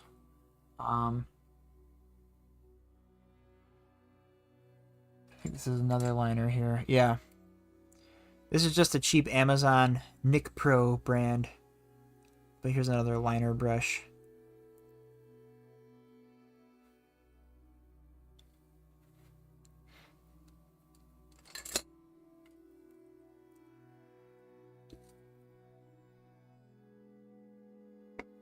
Yeah, once you get the thinning down, edge highlighting are GW's curse on the hobby. Yeah. And once you get the thinning down, it can go pretty fast. Yeah. Yeah, having pretty thin paint for edge highlighting, but not too thin because you don't want to like pool and run. But yeah, it's like once you get that consistency, it's really good. Duncan Rhodes, sure we all know him. He did a video earlier this year, I think it was, on paint consistency and thinning your paints. I'd recommend giving that a watch. He demonstrates it all with like using a tile and kind of shows you what to look for when you're thinning your paints. It's a really good guide. I'd recommend giving that a watch if you're not sure. Even if you're a veteran painter, I'd recommend giving it a watch because I had some things to take away from it too. It's like, oh yeah, it's kind of good to refresh some of the basics.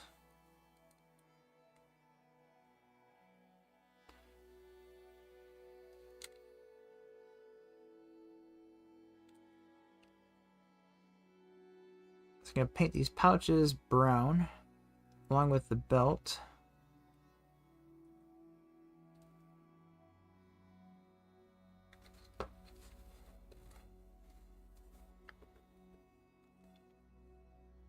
Duncan's got some great material, that he does.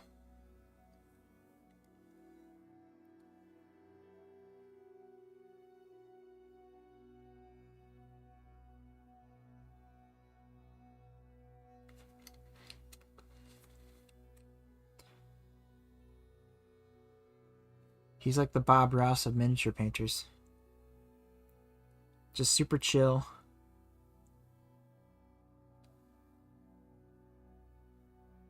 Explains things very well.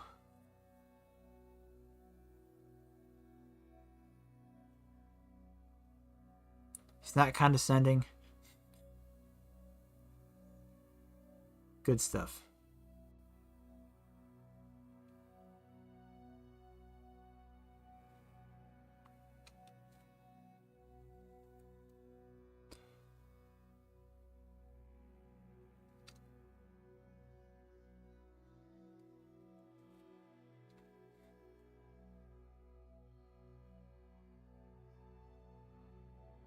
Get these straps and the pouches painted leather brown. I love press fit models sometimes. Just do things like that. Pop off the pack.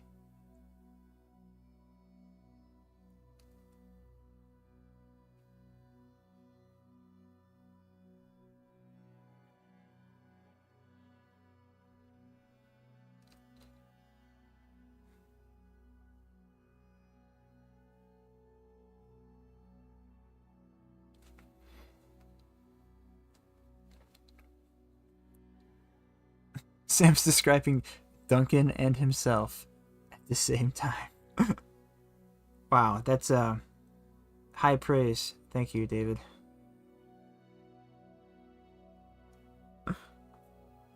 I've not tried too thin coats. I'm curious though. I don't know, it's like there comes a point where you have so many paints. It's like, yeah, I could try another brand, but it's like the same color of this other brand that I have, and I have a whole pot, you know. Is it really worth making the switch, or, you know, so. Although I was tempted to buy the full Fanatic paint line. But I don't think I need it. Not right now, at least.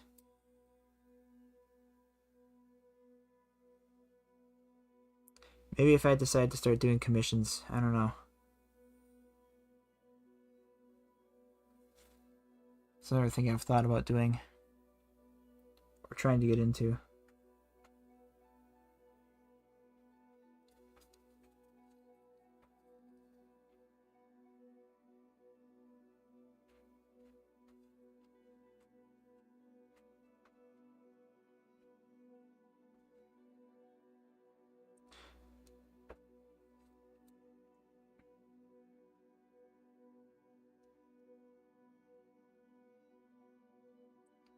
Brown leather belt. There we go. Get the top of that little canister he's got there. There we go. Alright. Brown base coat on the leather. We'll do the other guy here.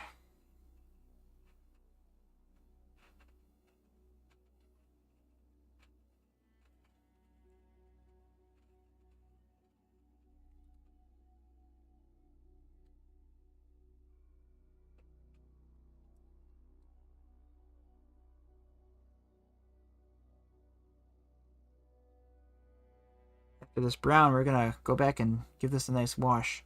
But I think I might go back to the metal and finish up that. We need to hit that with some Nuln oil. The magic in a bottle.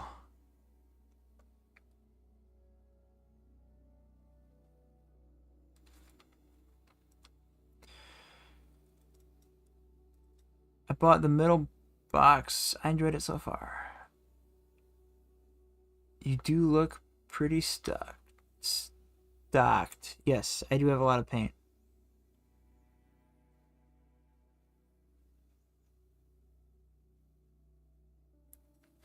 I got a whole rack over here. That's mostly special paints and metallics. And then I got all these, and then I got all these, and then over here, which you can't see behind this jar of paint, is all my air paints, my airbrush paints. I'm actually running out of space on my desk. But I do like having them all in front of me so I can easily see what I have and get to each color. I prefer Fanatic's line over the few Vallejo I have. The game color I have, I find it's too thin for what I'm used to on my palette. Yeah, the Fanatics line, I've just been tickled impressed by them. That line of paint. Like, this is thinned down brown and it's just covering one coat. It's like the bear paint of miniatures.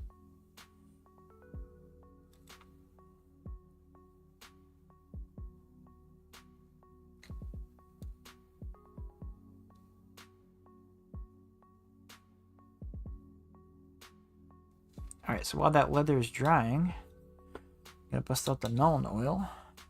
I'm gonna shade these guns.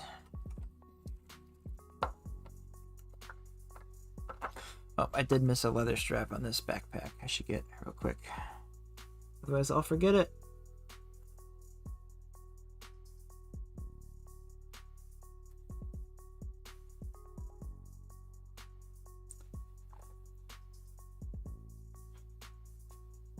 And this is actually ammo to the gun, which I colored silver, so I'm gonna have to color this silver as well. Gotta be consistent here.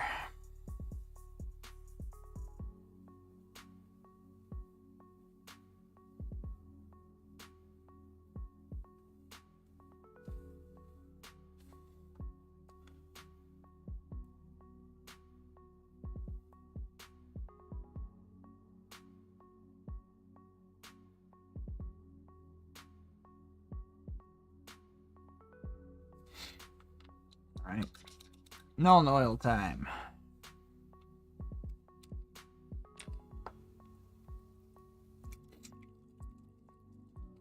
Thanks.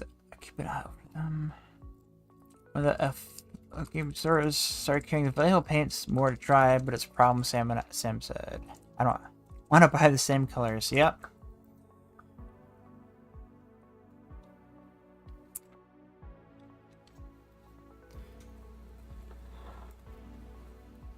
Oh, this is some good chat discussion going on. I love it. Love to see that.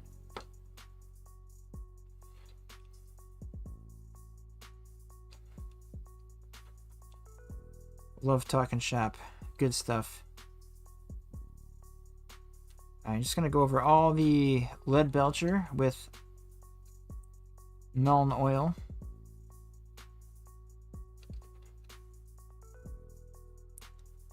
Give it a good little shade.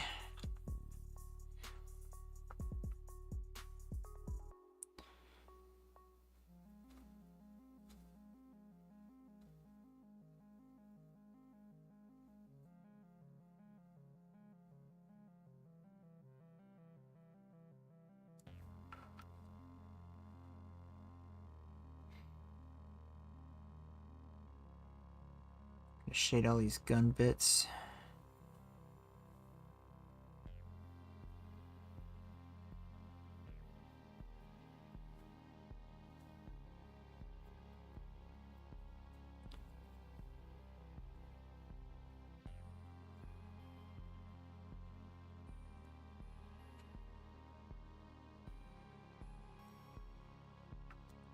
And we got this gun over here. The Combi Plasma.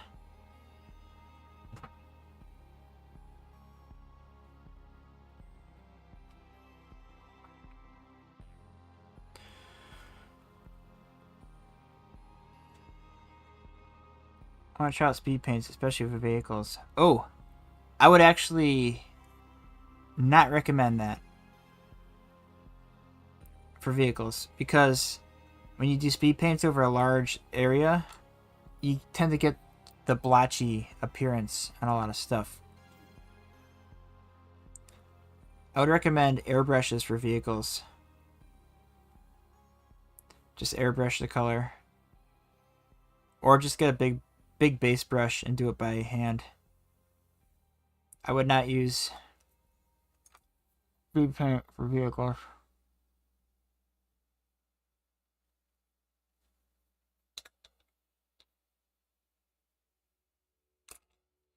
An airbrush is on my Christmas list, so fingers crossed. Yeah. Although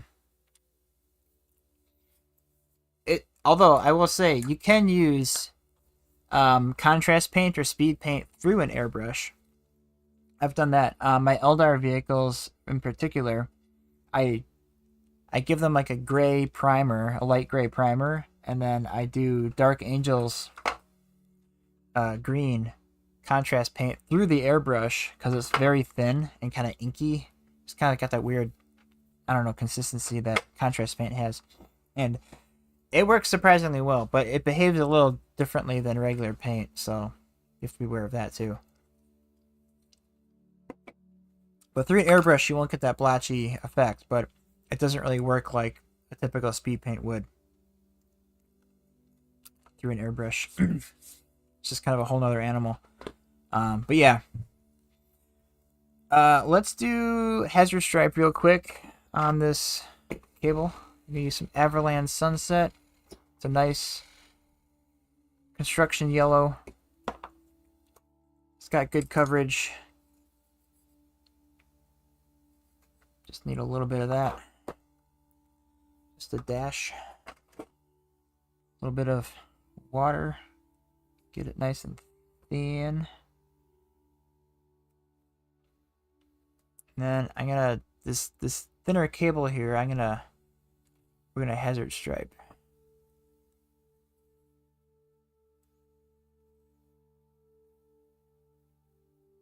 Gonna try to come down on an angle here.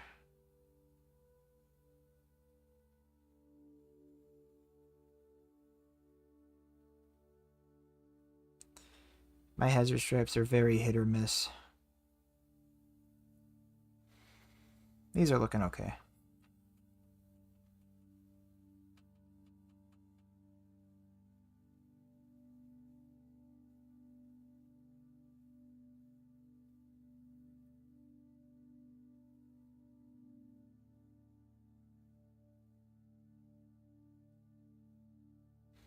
Hopefully I can connect all the lines going around this cable here.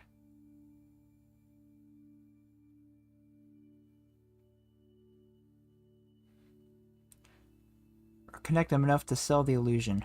There we go. I think that's a success. What do you think? It looks hazard stripey to me.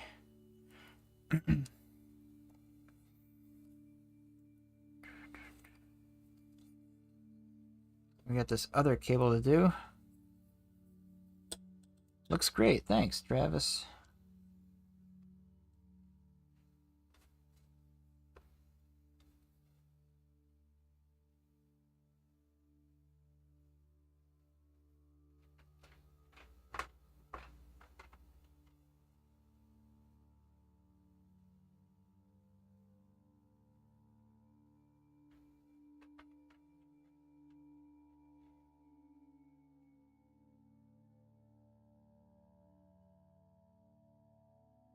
And a similar story on this guy here.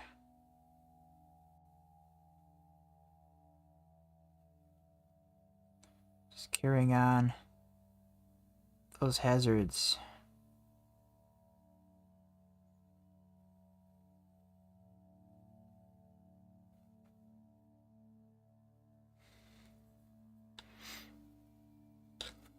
Good enough, eh? Hey, there we go again. I said the word. Alright, the lead belcher's drying. Now we're gonna go in with Agrax Earthshade.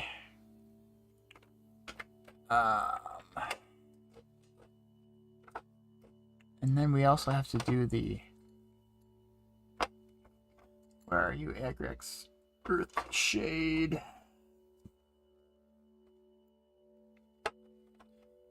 Seraphim Sepia, Skeleton Horde, Targor Rage Shade, Agrax Earthshade, found you. Alright. Oh, on my hand.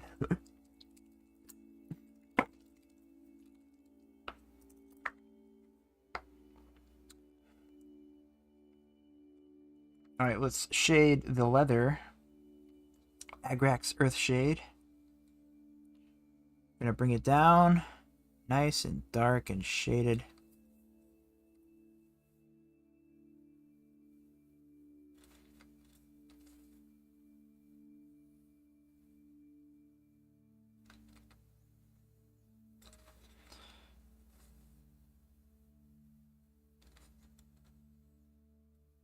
I see some spots I did not shade Nuln Oil on this guy.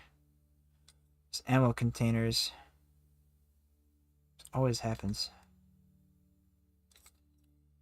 Change colors and I realize I missed something.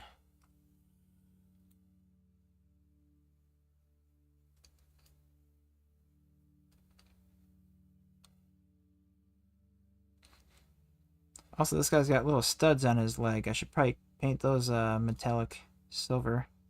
Maybe white. I could paint them white. Oh yeah, that would look cool. White studs. I've talked myself into it. We're gonna do it.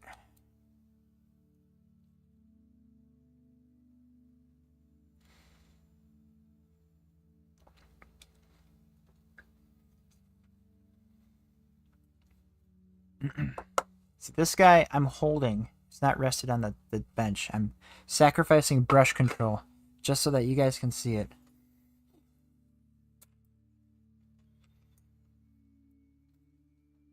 Alright, I'm gonna grab size 0. I'm gonna do some Corax white. I'm gonna carefully get these studs here.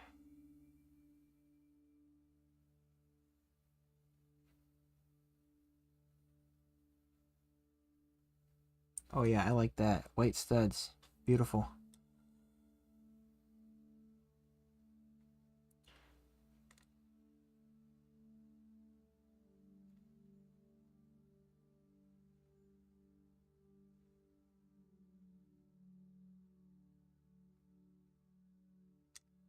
Boom. That works. Half of my army is bathed in Agrax. Yes.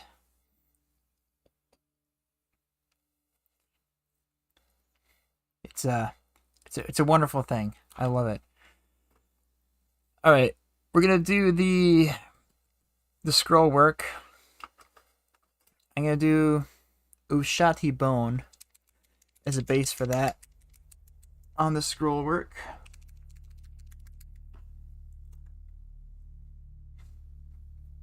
And we also have the wax seals to do.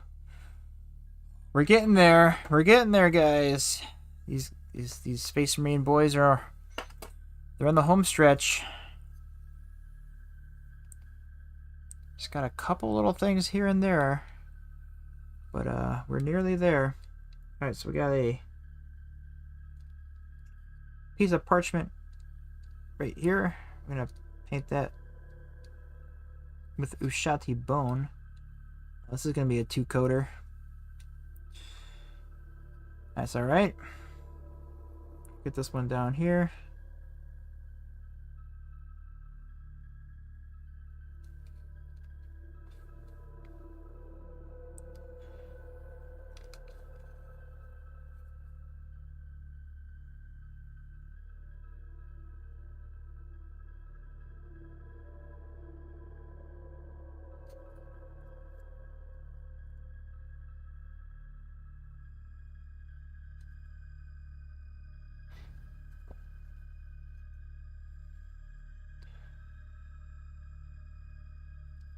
Let's go on to this guy while those dry. And we'll do the same thing with these scrolls. Oh, there's like a little piece of metal piece of gold I didn't color gold. I have to go back and fix that. Ugh.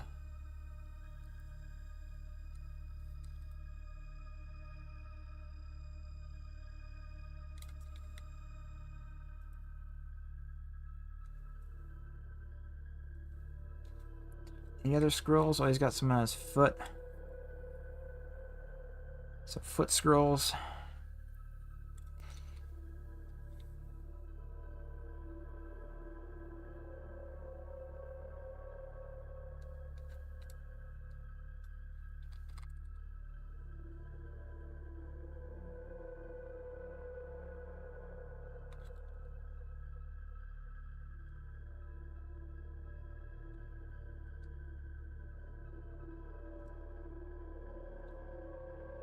Alright, we'll come back around to this guy, get that second coat in.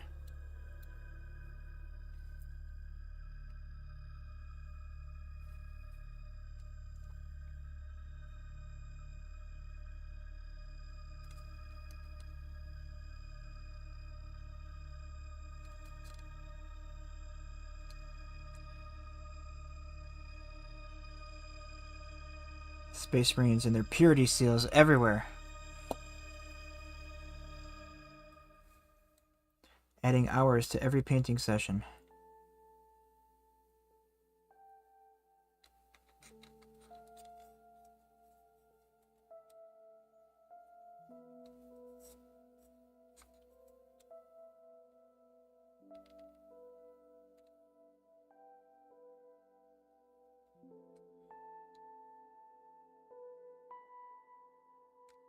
And get that seal. Okay.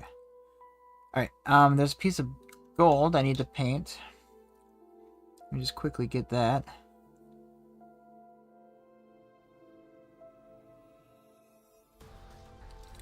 I won't worry about washing it. I think I can get away with not washing it.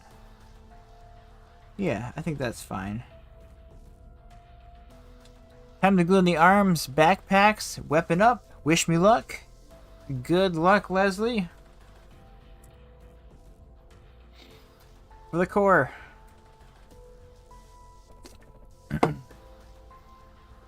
Alright, now for the wax seals, I'm going to use Basilisk Red.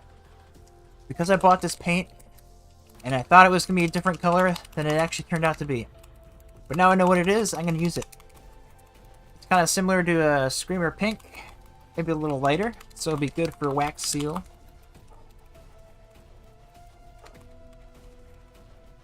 Gonna give it a good shake on this vortex mixer.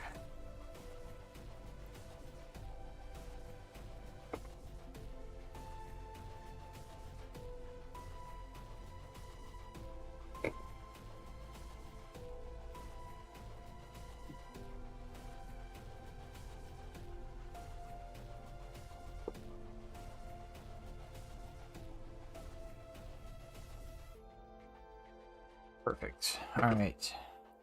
Basilisk red for the wax seals. Let's go. It's actually kind of in between Screamer Pink and Pink Horror, if I had to describe it. Oh, there's the two pieces of metal I have to actually go back and wash. Ah, there's like a skull on his knee.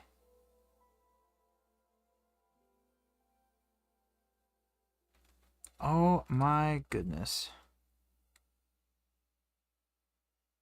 What a rookie mistake.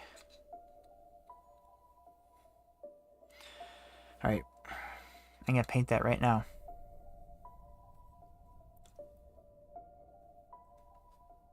I'm gonna paint it white.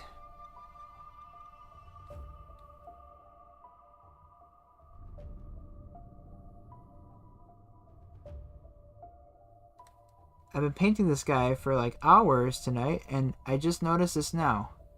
Did anybody else see the skull? Because I sure didn't.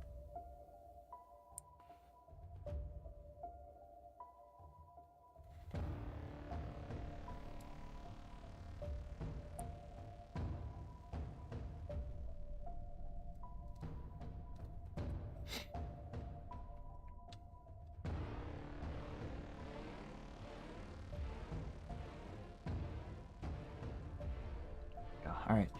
I smudged some of this parchment. Let's fix that.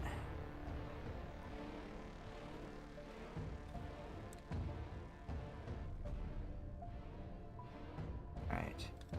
Wax seal, wax seal. Okay, no more wax seal for you. You got some wax seals.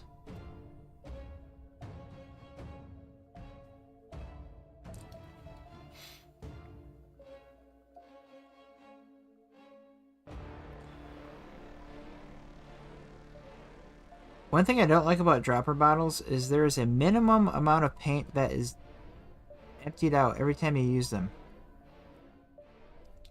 Sometimes that minimum amount is more than you need, way more.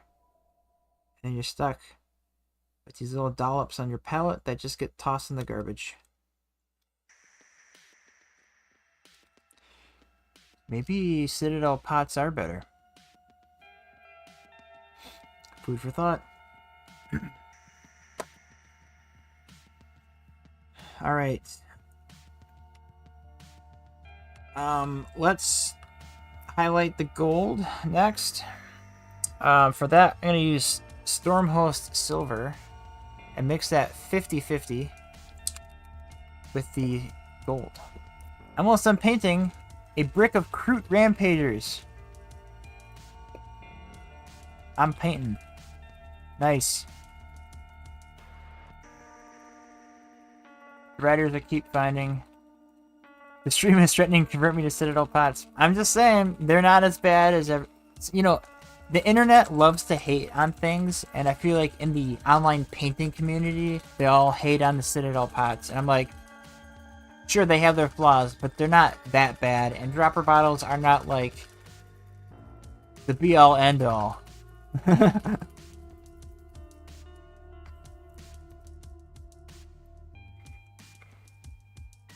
I just think they get a bad rap, and they're not that bad.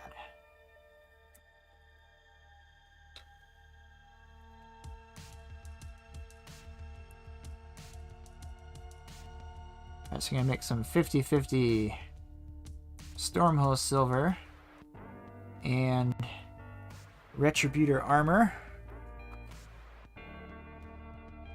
for those gold highlights. And I'm just going to come in and do very subtle gold highlights here. I don't want to do too much.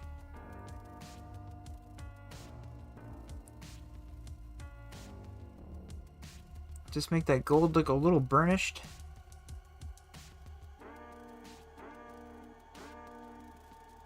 Worn.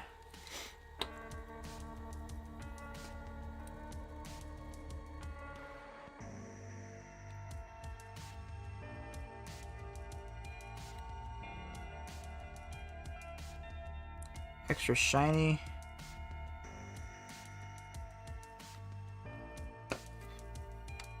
And then we'll get the gold details on these guns. Just a little. It's almost a dry brush application. Just real subtle. A little bit here and there.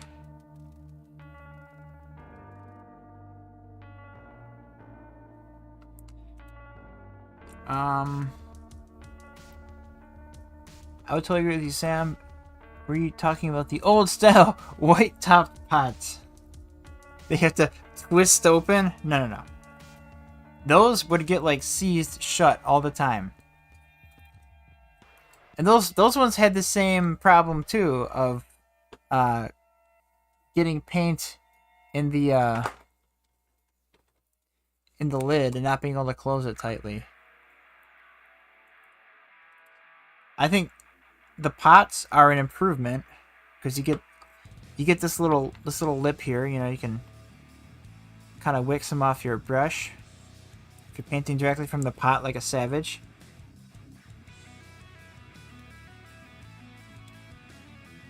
But like for shades, it's perfect.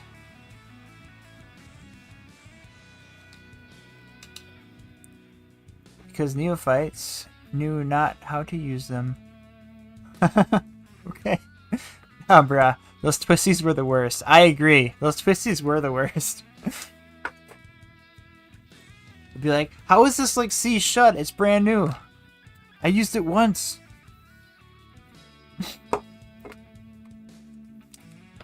I think somebody's just looking in the past with some rose-colored glasses. The good old days. Back in my day.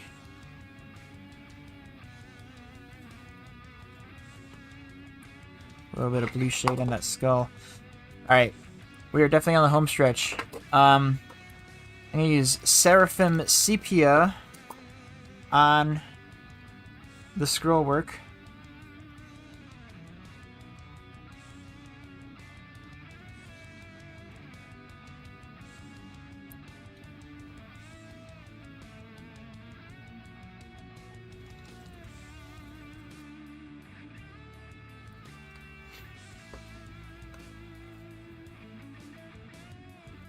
Not the twisties, before them.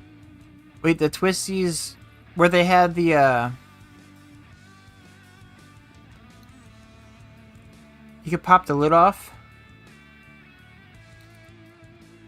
They were like this. They were like the pots today, but with the other cap style. Then you had to get so upset opening them because you leave open drying the whole pot out. That's true. I mean, you have this problem too with these. Like, oh look, I didn't close that all the way. Oh look, I did it again. Jeez, that's 2 for 2. I just pulled two random paints and I didn't have them closed all the way. What am I doing? Sabotaging myself. Alright, we're gonna let that scroll work dry. I'm gonna do Karaborg Crimson for the seals.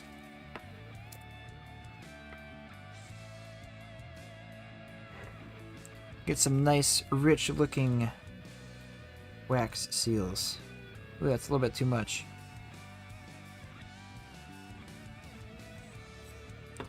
But it looks great on the wax seals. Karaborg Crimson.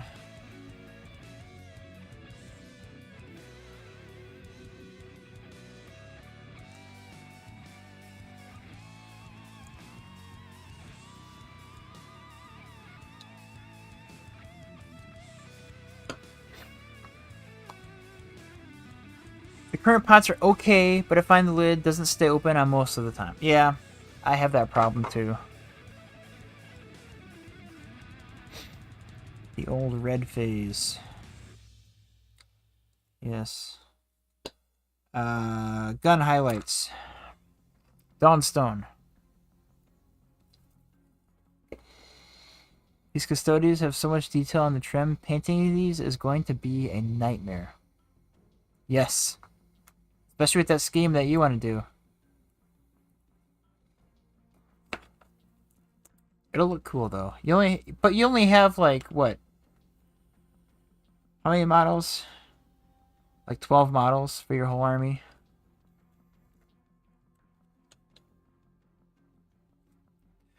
That brush survived 18,000 points of guard detail painting so far. There's a brush that has splitting hairs. Is it just toast? Well, what I do with old brushes, like this one, what would I ever do with this brush? This is what we call a dipper. I use it to dip in the pot and put on the palette, and that way all the paint gets in this furrow, and then my good painting brushes remain nice and clean, so then I can get the paint in the proper amount.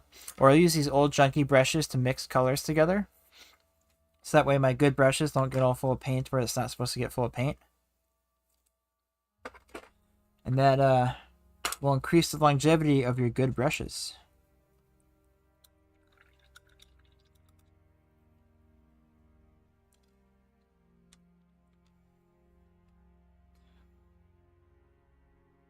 So you don't ever want to get paint in the ferrule of the brush, otherwise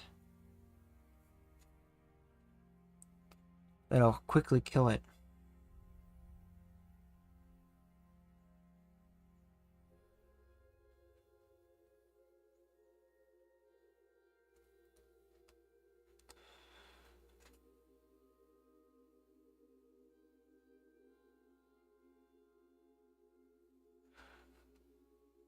Alright, just doing some really bad edge highlighting on this gun.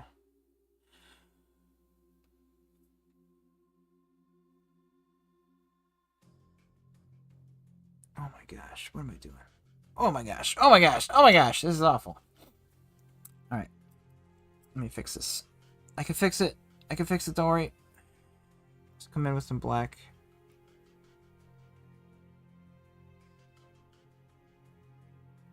Clean it up a little bit.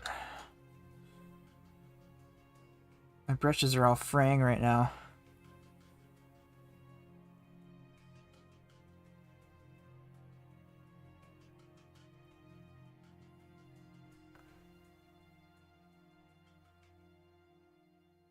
There we go.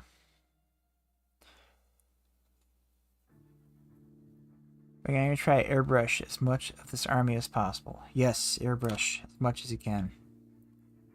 I airbrushed my Krieg guys, mostly.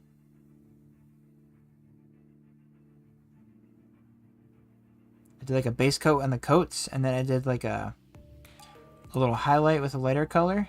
And then I dry brushed a green. I'm doing like a green coat with dark gray / black armor. And so I was able to get most of their paint job done with airbrush, and then I just go in with a regular brush and finish up the rest.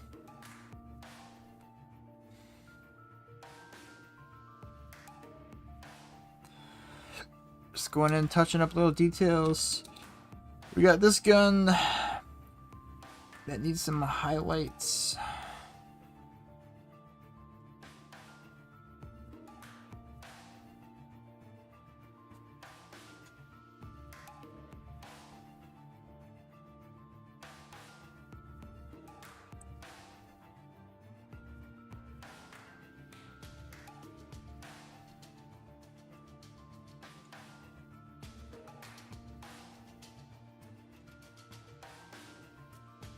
These little tiny brushes, you have to keep them very wet all the time.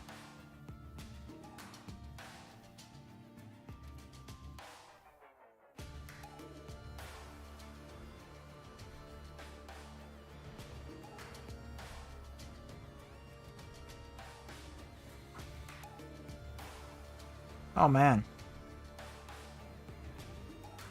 I am just failing tonight. on these gun highlights. Let's fix that.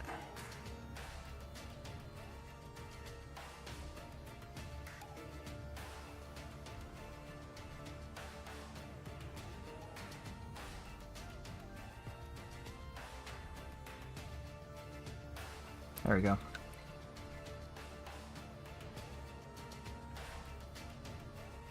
I see some ammo rounds that are visible. Those need some brass scorpion. Ah! It's like always one little detail here and there. Alright. The last thing I need to do is highlight the leather.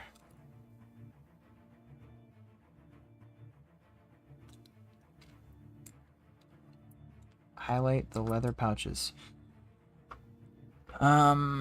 Scrag brown.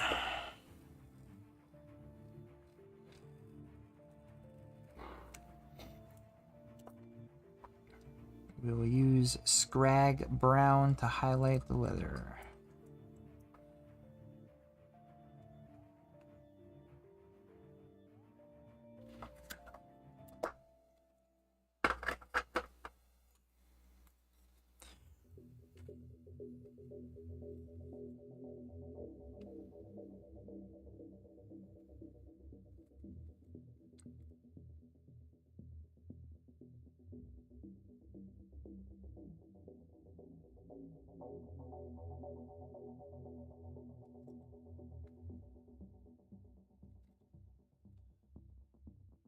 Just a simple edge highlight here. Nothing too crazy. Just to kind of define these pouches a little bit.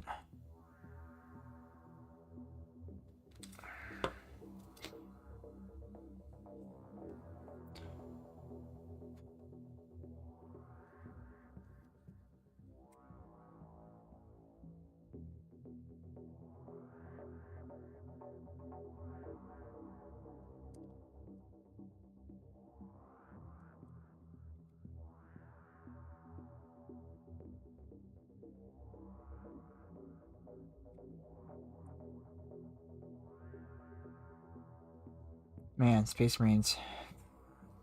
Painting Space Marines. I don't know. Did they take you guys this long to paint Space Marines? You guys those who paint Space Marines? I feel like they just take forever.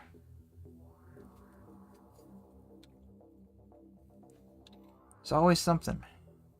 All right. Now I'm gonna do some detail in the scroll work, some little text and whatnot, because these guys did swear oaths when they went into battle. So I'm just gonna take some thin black paint and do some little squiggly lines.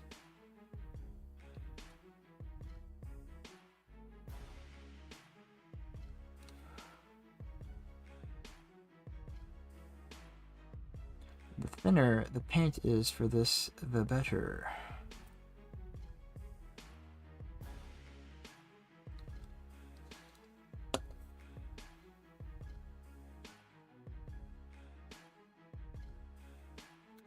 This brush has some dry paint on the tip. That's not good. These little brushes can be kind of finicky sometimes. There we go. Now it's behaving.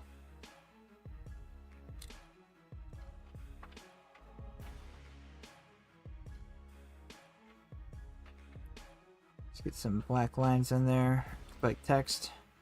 There we go. Perfect.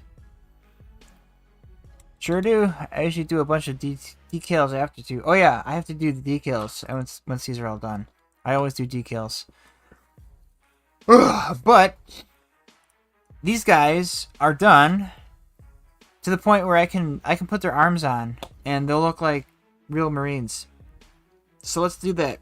Let's get some satisfying payoff. How does that sound?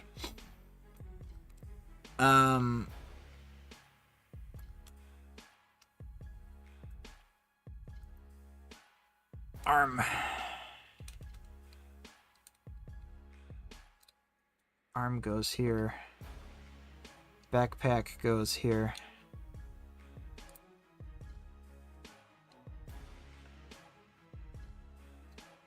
Arm goes here and in there.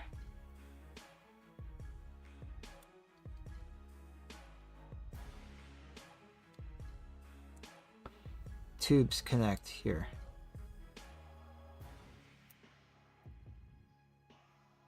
Okay, I'm gonna have to glue those tubes because they're not sticking on their own.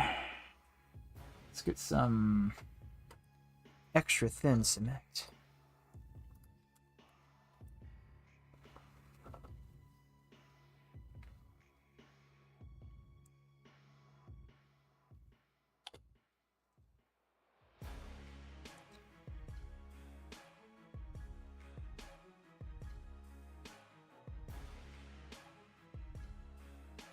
These will fuse together through that paint. Sometimes it has a hard time going through the paint, but we'll see. Success! Nope, it's coming apart. Maybe just gotta rotate the backpack a little bit. Because they should naturally want to line up. I suppose I could go with super glue. Looks like it keeps wanting to separate. I'll see how that looks. I'll come back. Alright, that's one. Ultramarine. Let's get this other guy set up here. I suppose I gotta do the base color too, but you know. That's like an off-stream kind of thing.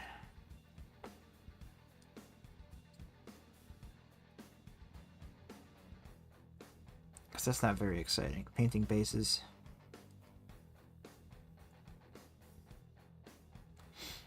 Yeah, this guy's gonna need some plastic cement on his arm. Get his hand in there.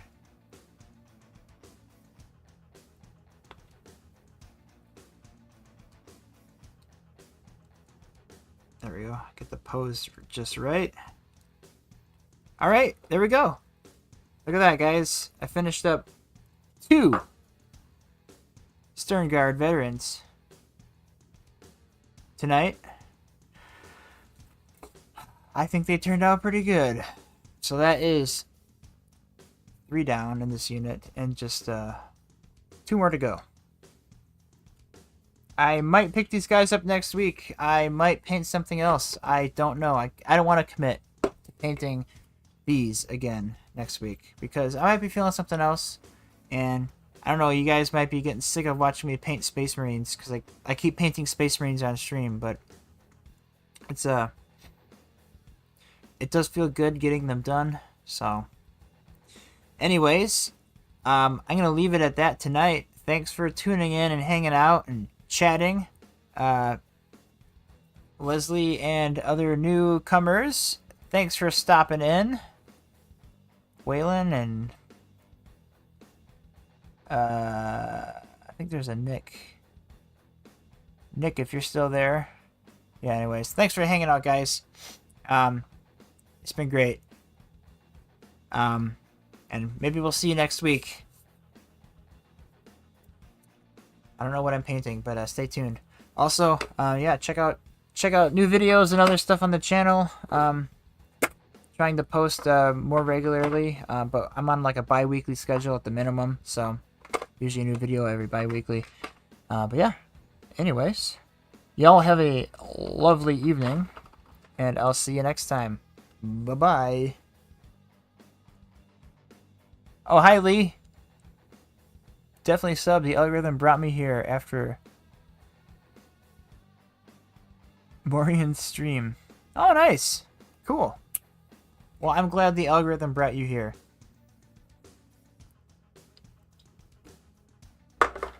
We're a very small channel, but we have fun.